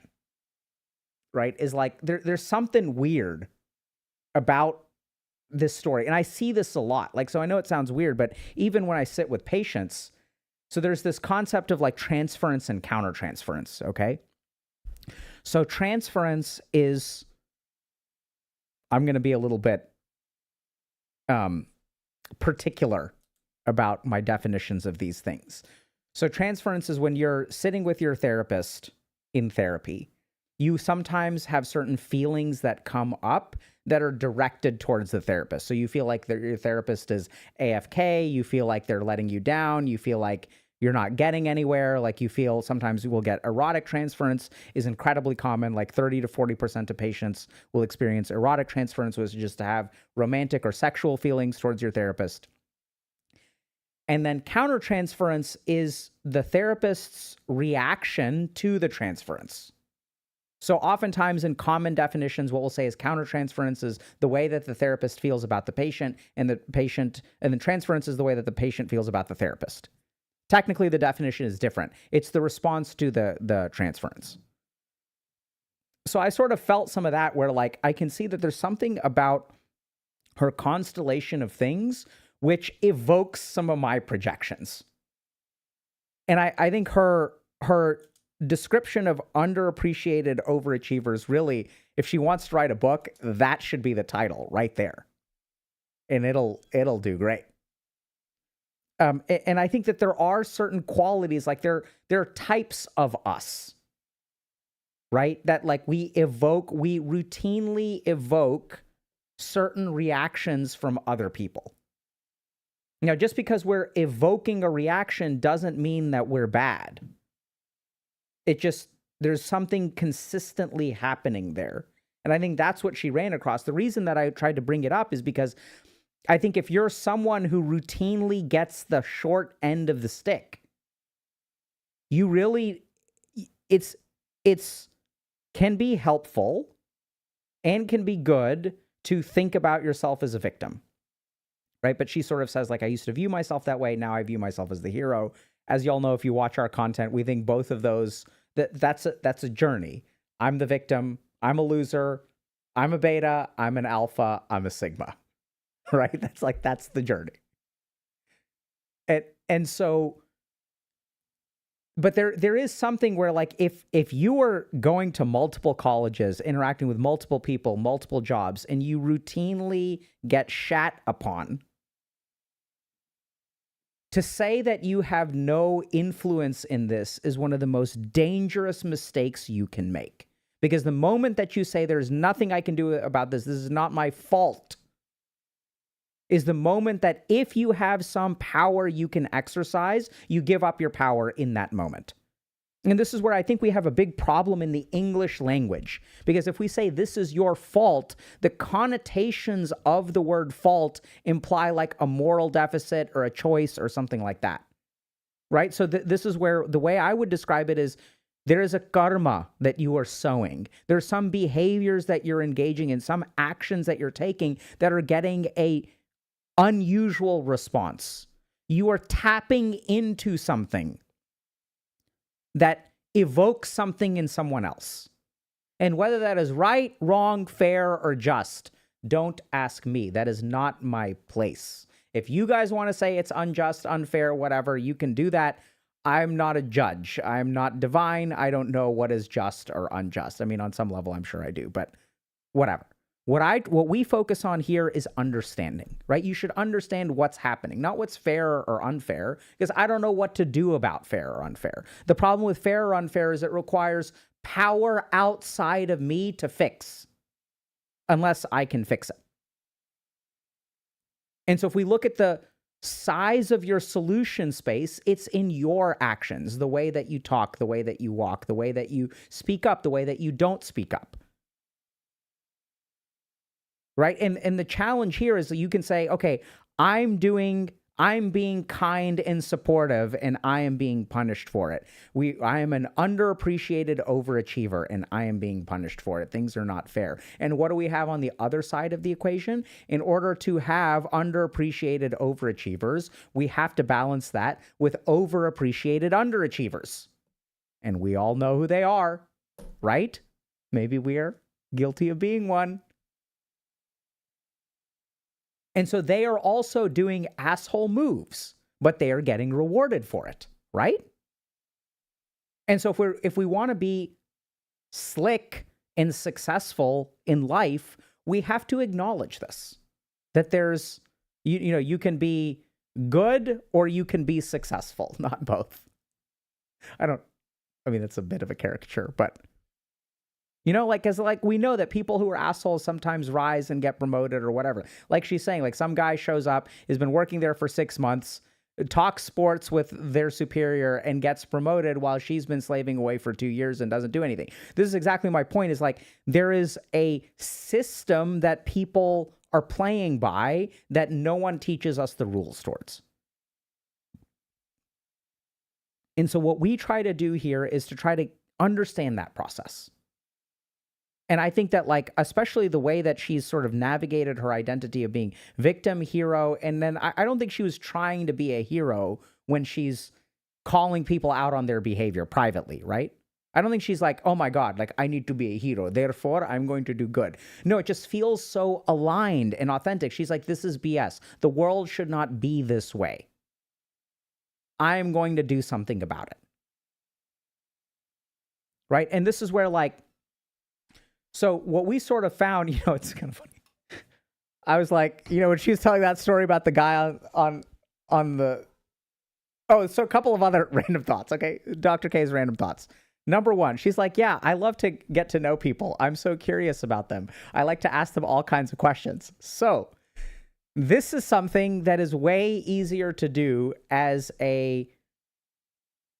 what I'm imagining is, I'm not trying to be offensive here, but she comes across as a bubbly, small woman with a high-pitched voice. And when someone like that comes and asks you a lot of questions about your personal life, that tends to be received in a better way than if you are a lumbering, oafish, hairy, dark-haired, dark-skinned, big-boned man, right? So when a man comes up to you and is like, tell me more about your life, tell me more, tell me more, tell me more. Right? So on the one hand, she suffers in promotions. On the other hand, maybe she has, like, if we're talking about like oblivion buffs and minuses to speechcraft, there are going to be certain checks that she does well in and certain checks that she does poorly in. And then we're on, like, there are advantages that we have and disadvantages that we have too, I'm not saying that everything is even or fair, by the way. So I'm not trying to draw some false equivalency. It's just as I was listening to her experiences of being a woman, I was thinking to myself, wow, I've never had to deal with that. Or wow, I could never get away with that. And at the top of the list is pinning someone down for 2 hours at a social event and having a deep conversation and expressing a lot of curiosity that may feel invasive if you're a dude. Right? But then I've also never had someone be like, oh, sitting next to me on the subway and be like, oh my God, where do you work? Where do you live? Right? Maybe he was just trying to have an authentic conversation, was really curious about her. Oh my God, wait, hold on a second. Is that actually what happened? Is that what, do we frame him as the creep when he's actually doing the same shit she's doing? I don't think so, right? But like, that's different. Because then he's asking, nope, it's not the same. Because then he's like, messaging her on work and wants to take her to lunch and things like that. So that's creepy. That's creepy. And she's doing it at a party where at a party someone has the option to leave. So that's not the same. Y'all understand? For a second, it seems like it's the same, but it's not. So exit opportunities are huge. Other human beings aren't around. It's like apples and oranges. Okay? It's not the same. Okay. Anyway, so the last thing that I just want to say is like, so this is what, like, so here's the thing. When I was hearing that story, I was like, oh man, this is some version of me and some version of some people in our community, right? We're like not great at this stuff. And then also like what's really cool is that we have a lot of people in our community. About 30% of our community is women and people like Chloe. And so like the cool thing is like we developed this career coaching program. And the reason is exactly like we built it for everything we talked about today. So here's the general observation that I made. So Chloe is someone who spent 10 years in tech learning all of these lessons and learning them the hard way. And what we sort of figured out is like there's a lot of lessons about how to communicate, how you feel. Am I going to work all weekend to remove the bottleneck on Monday morning? We have literally heard, I don't know if y'all remember, we had an interview with a developer who's always burning out, and we literally heard the other side of the story. Right? I don't know if y'all remember that interview. It was a great interview. And so the problem with life is that there's a lot of stuff that we need to know, but no one is going to teach us. And if we are bright-eyed and bushy-tailed like Chloe is and just thinks, stupid me, if I show up at work and try to help everyone succeed and try to build a good product, then people will reward me, right? But that's not how things work. So we built this career coaching program. It's a really interesting experience from our end because when we first launched it, very few people signed up. And so we were like, oh, maybe like people in our community are not interested in career coaching. It has been the one thing that we do at Healthy Gamer that has steadily grown since we launched it about 3 years ago. We started the program and got a lot of help from Ethan Evans, if y'all know who he is. He was like a senior VP at Amazon and was responsible for Amazon Prime Video. Also has a huge LinkedIn following now. He's been a guest on stream a couple of times. Super fascinating interviews if y'all want to go back and watch him. He's a super cool dude. Super solid dude. And so he's like, he knows how to grind at Amazon. So we like tried to join forces and sort of figure out like, okay, what do y'all need to succeed in the corporate world, in the career world and things like that. And our program's a little bit different because it's the intersection of like common corporate success strategies with like understanding your individual vulnerabilities, your patterns, some of the stuff that we sort of alluded to with Chloe about like, hold on a second, what are you doing to have this strong gravitational pull towards negativity? Why do you always get underappreciated and overworked? Like what's going on there? And our belief for professional success is that you have to understand yourself and understand the environment and how those two things fit together. The problem is that most people go through careers focusing on the work, not the environment that they work in and not themselves. So we had a video that did really well where we talked about developer burnout. And like, it's wild. Like y'all should go watch it if you want. It's on YouTube. You can check it out for free. And so it's so interesting if you like literally look at the research on developers, why they burn out. Like they burn out because they ignore the signals of stress. They have this strategy that the way to get rid of stress is to complete the task that is causing me the stress. Makes sense. This thing is stressing me out. Let me finish it. And then it's gone. And then I will be stress-free. Is that actually what happens? No. Because if you were a developer and you pull an all-nighter and you finish some feature and you remove the bottleneck, what happens? There is more flow. And when there is more flow, is there less work? No, there is more work. And then the worst thing that I've ever seen is developers who become victims of their own excessive work. Because now that you're the guy, now this becomes standardized for you. It becomes the expectation. You have raised the bar on yourself, and then it becomes hard to live up to that bar constantly. Right? And maybe the devs from our own devs that we work with will weigh in here and be like, Dr. K, you're such a hypocrite. I don't think so. I got positive feedback from them when I made the video. We try really hard to do right by them, but who knows, right? You have to ask them and they can speak their truth if they want to. So yeah, I mean, if y'all like, so I think here's the key thing. So what do we do here? Oh yeah, and this is what I wanted to talk to y'all about. So I want to talk to y'all about what we do here for a second, because I'm curious. So here's kind of what we do here. So y'all have problems, right? The world isn't perfect. You have certain challenges, you have certain struggles. So we do a couple of things here.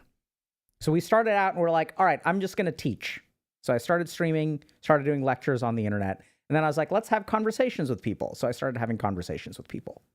So we have both of those things, right? So today we talked with Chloe a little bit about corporate girlies, or call it whatever you want, being an underappreciated overachiever. And then we also have things like lectures where we go through a lot of peer-reviewed research on developer burnout. That's also available on YouTube.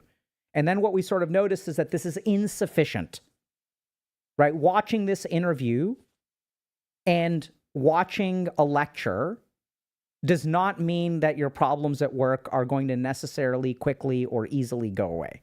That there is a individual replay analysis level of work. And this is the value that I saw by being a psychiatrist, because I work with patients, they come into my office, there are all these principles, but then we translate those principles to their individual personality, their individual situation. And that's where, instead of taking 2 years of random experimentation, there is a homing missile kind of approach, a targeted approach. That's coaching. So career coaching is awesome if y'all struggle with problems like with what Chloe is talking about. Or the flip side of it is, if there are people, if you had some negative projection towards Chloe, or she evoked something in you, and there are people like that at work that you have difficulty dealing with, it's all fair game. So coaching is designed to, in a time-limited fashion, help you achieve particular goals. Because prior to my job at Healthy Gamer, and even at Healthy Gamer, we're really outcomes oriented. So it's like, you can say whatever you want about how awesome something is. Oh, Dr. K, we love your content. And like, that's like, fine. I'm glad you enjoy it. The question is, does it work? Does it actually move the needle on your life in a noticeable and measurable way? It's really hard to measure that when it comes to watching things on the internet. Way easier to measure it when it comes to actually helping human beings. We take measurements at the beginning, measurements at the end. We have all kinds of internal data that we collect. So it's great. So there's coaching, which y'all should absolutely check out if you've got career things. We regularly hear that it's like a really good investment. And then we've got content. So here's our big challenge now. There's a lot of people for whom content doesn't work.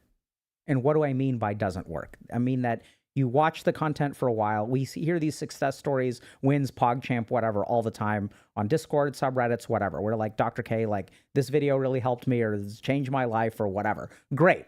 That's why we're here. Most people get some benefit, but some benefit isn't good enough. Like I could make content for the next 40 years. I don't know what percentage of mental health improvement will happen. Like if I make content for the next 40 years, like I don't know. I don't know. On the flip side, we have the coaching program. High intensity, good outcomes, way more expensive than watching free things on the internet, right? Very reasonably priced. I just sent a friend of mine to a therapist that I recommend, paying $350 an hour, right? That's like, right? So like our stuff is high quality and works really well. Peer support model is excellent, has a lot of research to support it, good outcomes for health and wellness coaches and all this kind of stuff. So it's like it's a system that's getting better. Now, here's the question that I've got for y'all. Coaching works great for some people. People who usually try it are usually really happy with it. It improves their lives. Content works great for some people, has a small effect for a very large number of people. Coaching is a resource-intensive proposition. So both of them are good on value. That's usually what we look at. But value is benefit divided by cost. So on the content creation side, benefit is low, cost is low. Coaching side, benefit is high, cost is low. Cost is high. So now the question becomes, what's in the middle? So for all the people who are like in the Philippines or in India or whatever, who can't afford coaching, or they don't want to try it, or they tried it and they got what they could out of it, for all the people for whom content hasn't transformed their lives, what do we do? This is the next big problem we're trying to solve, right? So what's between this? So this is where, like, if y'all have thoughts, right? So someone's saying memberships, that's what we started with. And so far, that's been great, by the way, y'all. Like, memberships is really working well. So I think memberships we see, and those of y'all that are like, in memberships, like, you guys can feel free to chime in, with how y'all feel about it. But like, there's a great, I want to show y'all something. It's my favorite. I wonder if I could find it. This is like, there are very few memes that I'm proud of, like, that make me feel like pride. You guys know the oh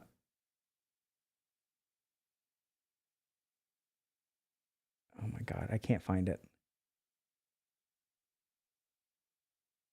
Hold on, relevance. Nope. Let me. Oh no. I'm seeing the memes, but I can't find it. I can't find it, chat. Okay, never mind. Oh, I found it. Just when I was ready to give up. So this, I have to admit, this is a little bit of an ego stroke. I don't indulge myself in this way all the time, but from time to time. So, like, this, like, when I say memberships works, like, we sort of succeeded. This is the measure or metric that I'm using. Right? So this, for those of y'all that don't know, these are two incarnations of Shiva, which is incredibly flattering. Nowhere near that guy. But it's like, that's what we set out to do. Right? So on the internet, we have to be a certain way.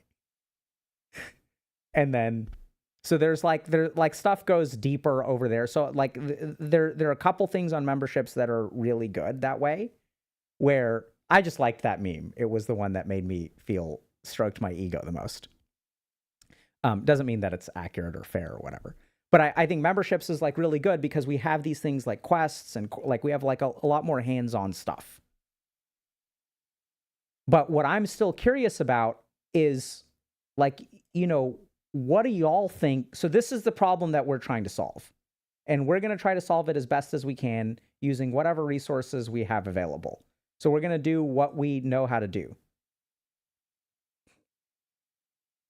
So if you guys want to know how it's more intense, Y'all can actually, like, there's a 5-day free trial on our platform because we don't know how to give free trials on YouTube.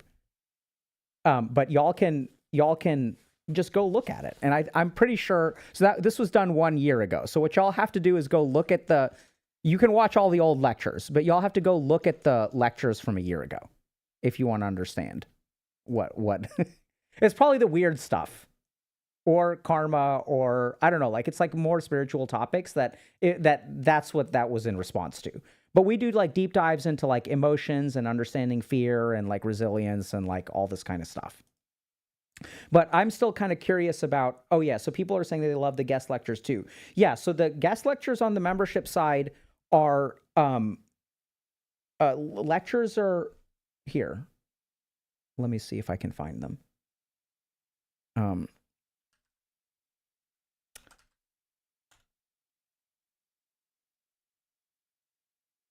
So I think it's members.healthygamer.gg is the URL. So I'm going to just post a link. This is not the right link. This is to the first course that we're launching over there, which y'all can check out for, during our trial. Let me just show you real quick.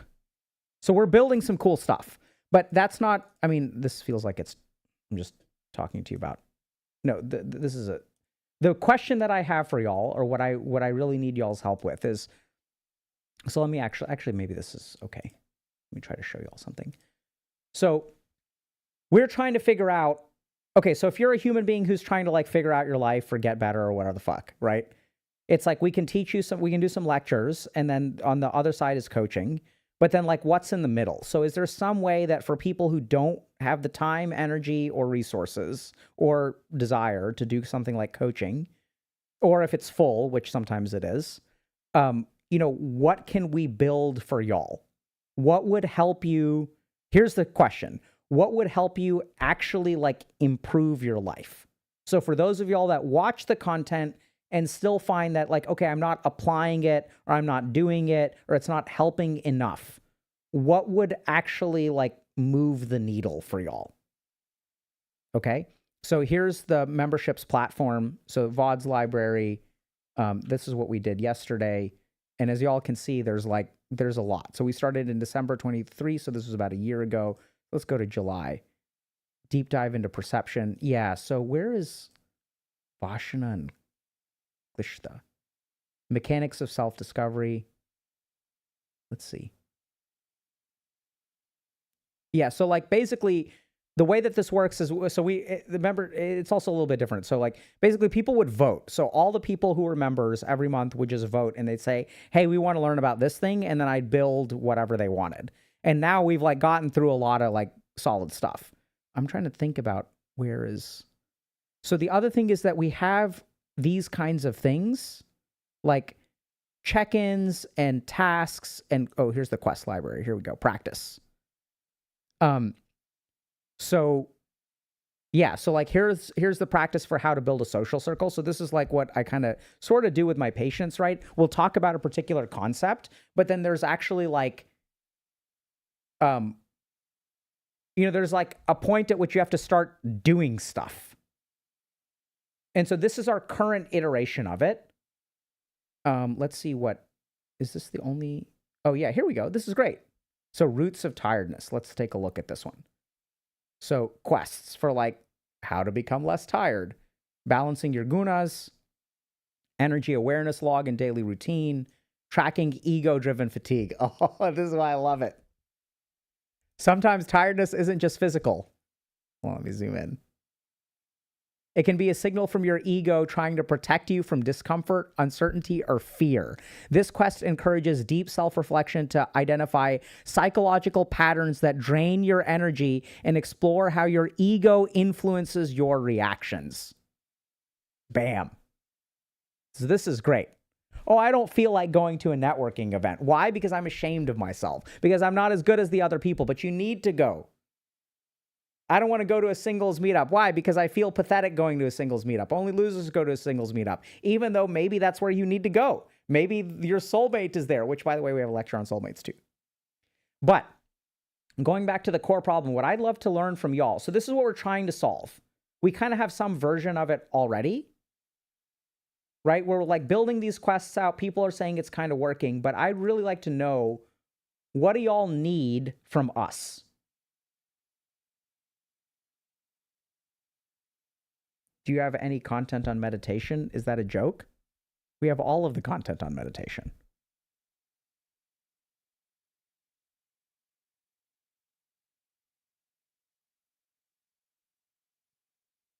Right. So like this is where like I see there's Daddy Dawi is saying, yo, Dr. Cam, an African immigrant, I don't know what FGLI means. Degen, who turned his life around and got into Yale as a transfer student, 1% rate. How do I overcome feeling not enough even now? I feel like a degen, but I can't afford coaching. So perfect, right? Not perfect that you're in this situation, but this is exactly like we need to do something else for people like this.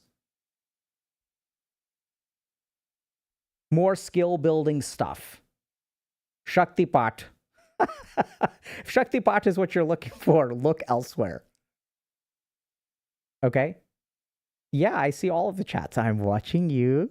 I'm watching you, the Shek number 7. I'm also watching the Shek number 1 through 6.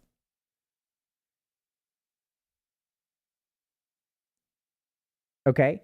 So like this is what I mean. Like, so there's a certain amount of, so the other thing, okay, so one thing that we need to also build out, which we're trying to work on, is some way to organize.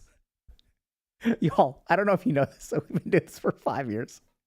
And I'm not like I don't stream like 15 hours a day like regular streamers do. But, bruh, we have made like thousands of hours of content, I think. Right? So I think we average about 6 hours a week for, let's say, 40 weeks a year. So that's about 250 hours of content a year or more. And I think we're like well over 1,000 hours of content. Right? So when people are saying study tips, we have study tips. Right? So we have there's a whole guide to like ADHD and doing stuff that has study tips. We have how to study. I think we have a video on that, how to learn. Like we've got this stuff.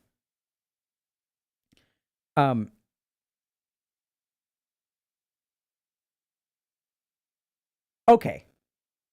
So here's where I'll leave y'all. Okay. I love this. I have my answer. If I'd know what I need, I wouldn't be in need of it because I'd find a solution for it.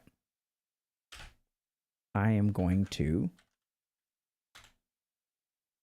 take a screenshot of this moment. This is 3 hours and 8 minutes into stream. So we are going to try to fix that problem for you. Okay, we're working on it. So give us some time. We're going to really try to figure this out. I'm not kidding. So we're going to figure this out. I don't know what's coming next.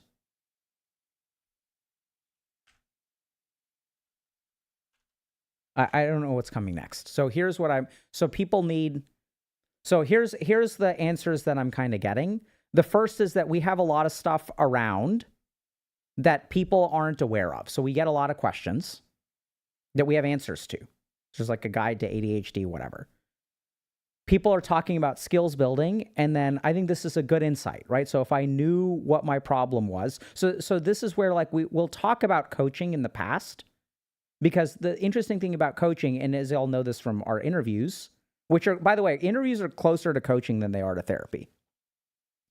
But it's like not knowing what your problem really is, right? Your problem is a little bit different from what you conceptualize it.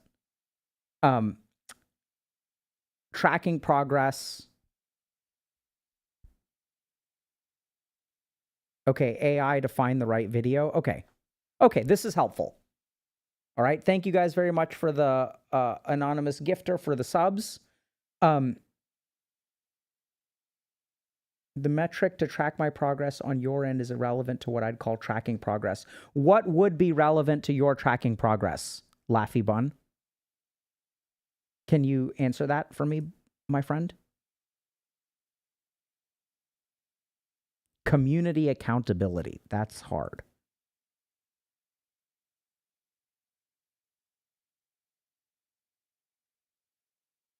How on earth do you choose what you work on? What do you do when your samskara cannot be sublimated?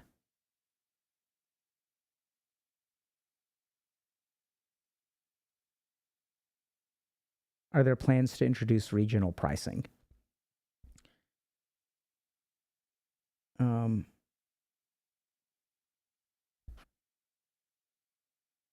Did you play Expedition 33? What a great question.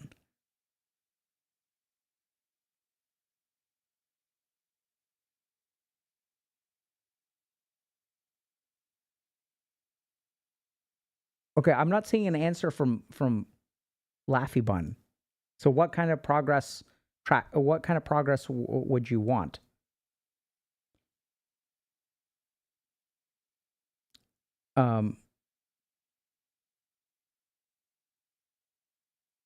My own competency in psychology. So you'd want a way to measure your competence in psychology.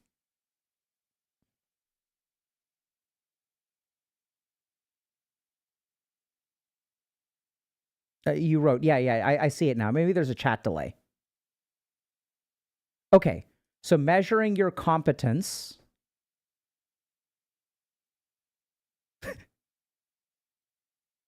0 times 000 FF4 saying, how do I write you a letter? You post it in chat, my friend, when I'm actually reading it. For ADHD, should I meditate with my eyes open? Half-lidded gaze is a good place to start. Open or closed, depending on what works better. Okay, this is helpful. So look, this is good. Okay, so, I'm going to think about this. We're going to work on some of this stuff. Because I'm honestly I'm also concerned about. So last thing that I'll share with y'all is I have huge concerns that in the next couple of years, like things on the planet are going to get harder. And I think people's disposable income is going to go down. Their need for higher quality resources to fix their lives is going to skyrocket. There's going to be, there's a quickly growing amount of trash information about how to help your life, how to improve your life. People are going to need more resources. So things like career coaching are going to become more important than ever because the economy is going to go through all kinds of fluctuations. The real challenge that we're trying to solve, if I'm completely honest, over the next couple of years, I don't even know if we're going to be around for the next couple of years, is that over the next couple of years, the amount of help that y'all are going to need is going to go up. And the amount of resources that you have to get help is going to go down. It's going to be bad. I'm not blaming anyone or anything like that. I think there's just a global trend of like uncertainty, fluctuations, disruptions by AI, and like all this kind of stuff. I know everyone jumps to like, oh, like you're blaming this person. No, I'm not. I think there's just a lot of stuff that's shifting. Right? So I'll give you all a classic example of before everyone jumps to a certain conclusion. So the need to form human connections is at its peak because we have a loneliness epidemic. The ability to form human connections is at its pit. And this is just the first thing.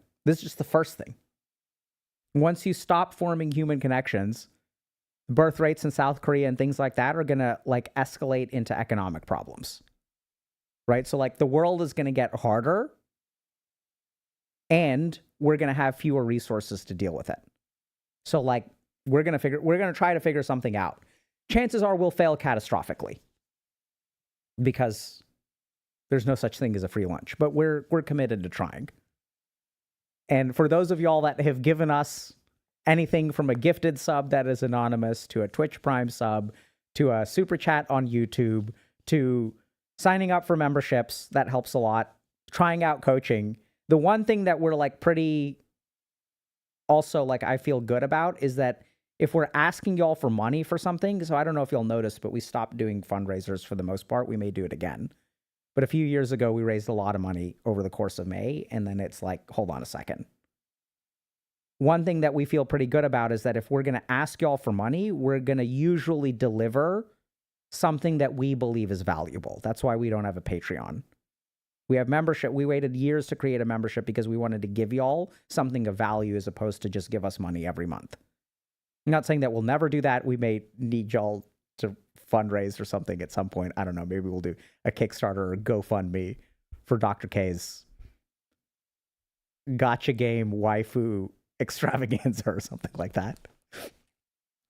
Like if I start playing games with Tectone, then I'm going to need to get the top tier waifus to be able to compete. So, but yeah, we're going to work on this. And if y'all have thoughts or things like that, like let us know. So I think the answers that we have in chat, I know mods are paying attention and things like that. So I think we've got like a lot of good direction here. So thank y'all very much. But if y'all have like concrete ideas of what you believe this community needs, what would help you make more change in your life, actually improve your life. If y'all have ideas about what we should build, please let us know. We have group coaching too, as Kruthi is reminding y'all. Group coaching's great. Love that. Well, yeah, so that's something I have fallen short of delivering. This I will admit. There are some true screw-ups I've had. One is that y'all were promised a Thunder stream that has not been delivered yet. I've not forgotten that promise. I'm not dead yet. And I'm not planning on giving up. It's just other things. I don't know. I know it's insane, y'all. I know it's wild. I know it's crazy. Helping people with things like suicidal ideation, being broke, feeling like failures, shame, things like that. Those have taken precedence. And I wonder, hold on a second, chat. Y'all ready for it? Y'all ready for the self-burn? I wonder if tiredness just isn't physical, is a signal from your ego trying to protect you from discomfort, uncertainty, or fear. Oh my God, maybe Dr. K needs to do this exercise and then maybe we'll get a Thunder stream. What do y'all think? Is my ego actually causing me to not want to do it? What do y'all think? All right. We'll get there. Dude, y'all aren't the only ones that are disappointed. So during the pandemic, I ordered this thing from India. It's like 1,000 pounds of like clay oven. And I've used it like 4 times. And Kruthi's like, what is going on? Like, you ordered this thing? Like, what's going on? The problem is that the tandoor, I grill a lot, but the tandoor requires 4 hours of preheating before you can cook with it. And I have like a family of 4. So it's like, I'm going to preheat, I'm going to burn like, you know, a 1/12 of a tree to preheat an oven for some poorly made naan. So I'm working on it. I haven't forgotten. And I'm not trying to dodge. I accept responsibility for that. But it's like, we got to do some other work first. Anyway, y'all, thanks for coming. Huge shout out to Chloe. She. I know she says she, but. So she came, like, awesome stories today. And then y'all take care. We'll see y'all next week. We've got interviews with Scotty K Fitness. I'm doing a deep dive into resilience. And we're going to do... Oh, tomorrow we're doing voicemails. I'm reacting to voicemails. Or answering voicemails. And then next week we're going to do bad relationship advice. Or maybe I react to bad relationship advice or I give bad... Y'all tell me what you want. Do you want me to give bad relationship advice or do you want me to react to bad relationship advice? You guys let me know. I'm sure that the content team has made one of those things and I will pull a classic Dr. K and piss everyone off and do something entirely different. All right, y'all.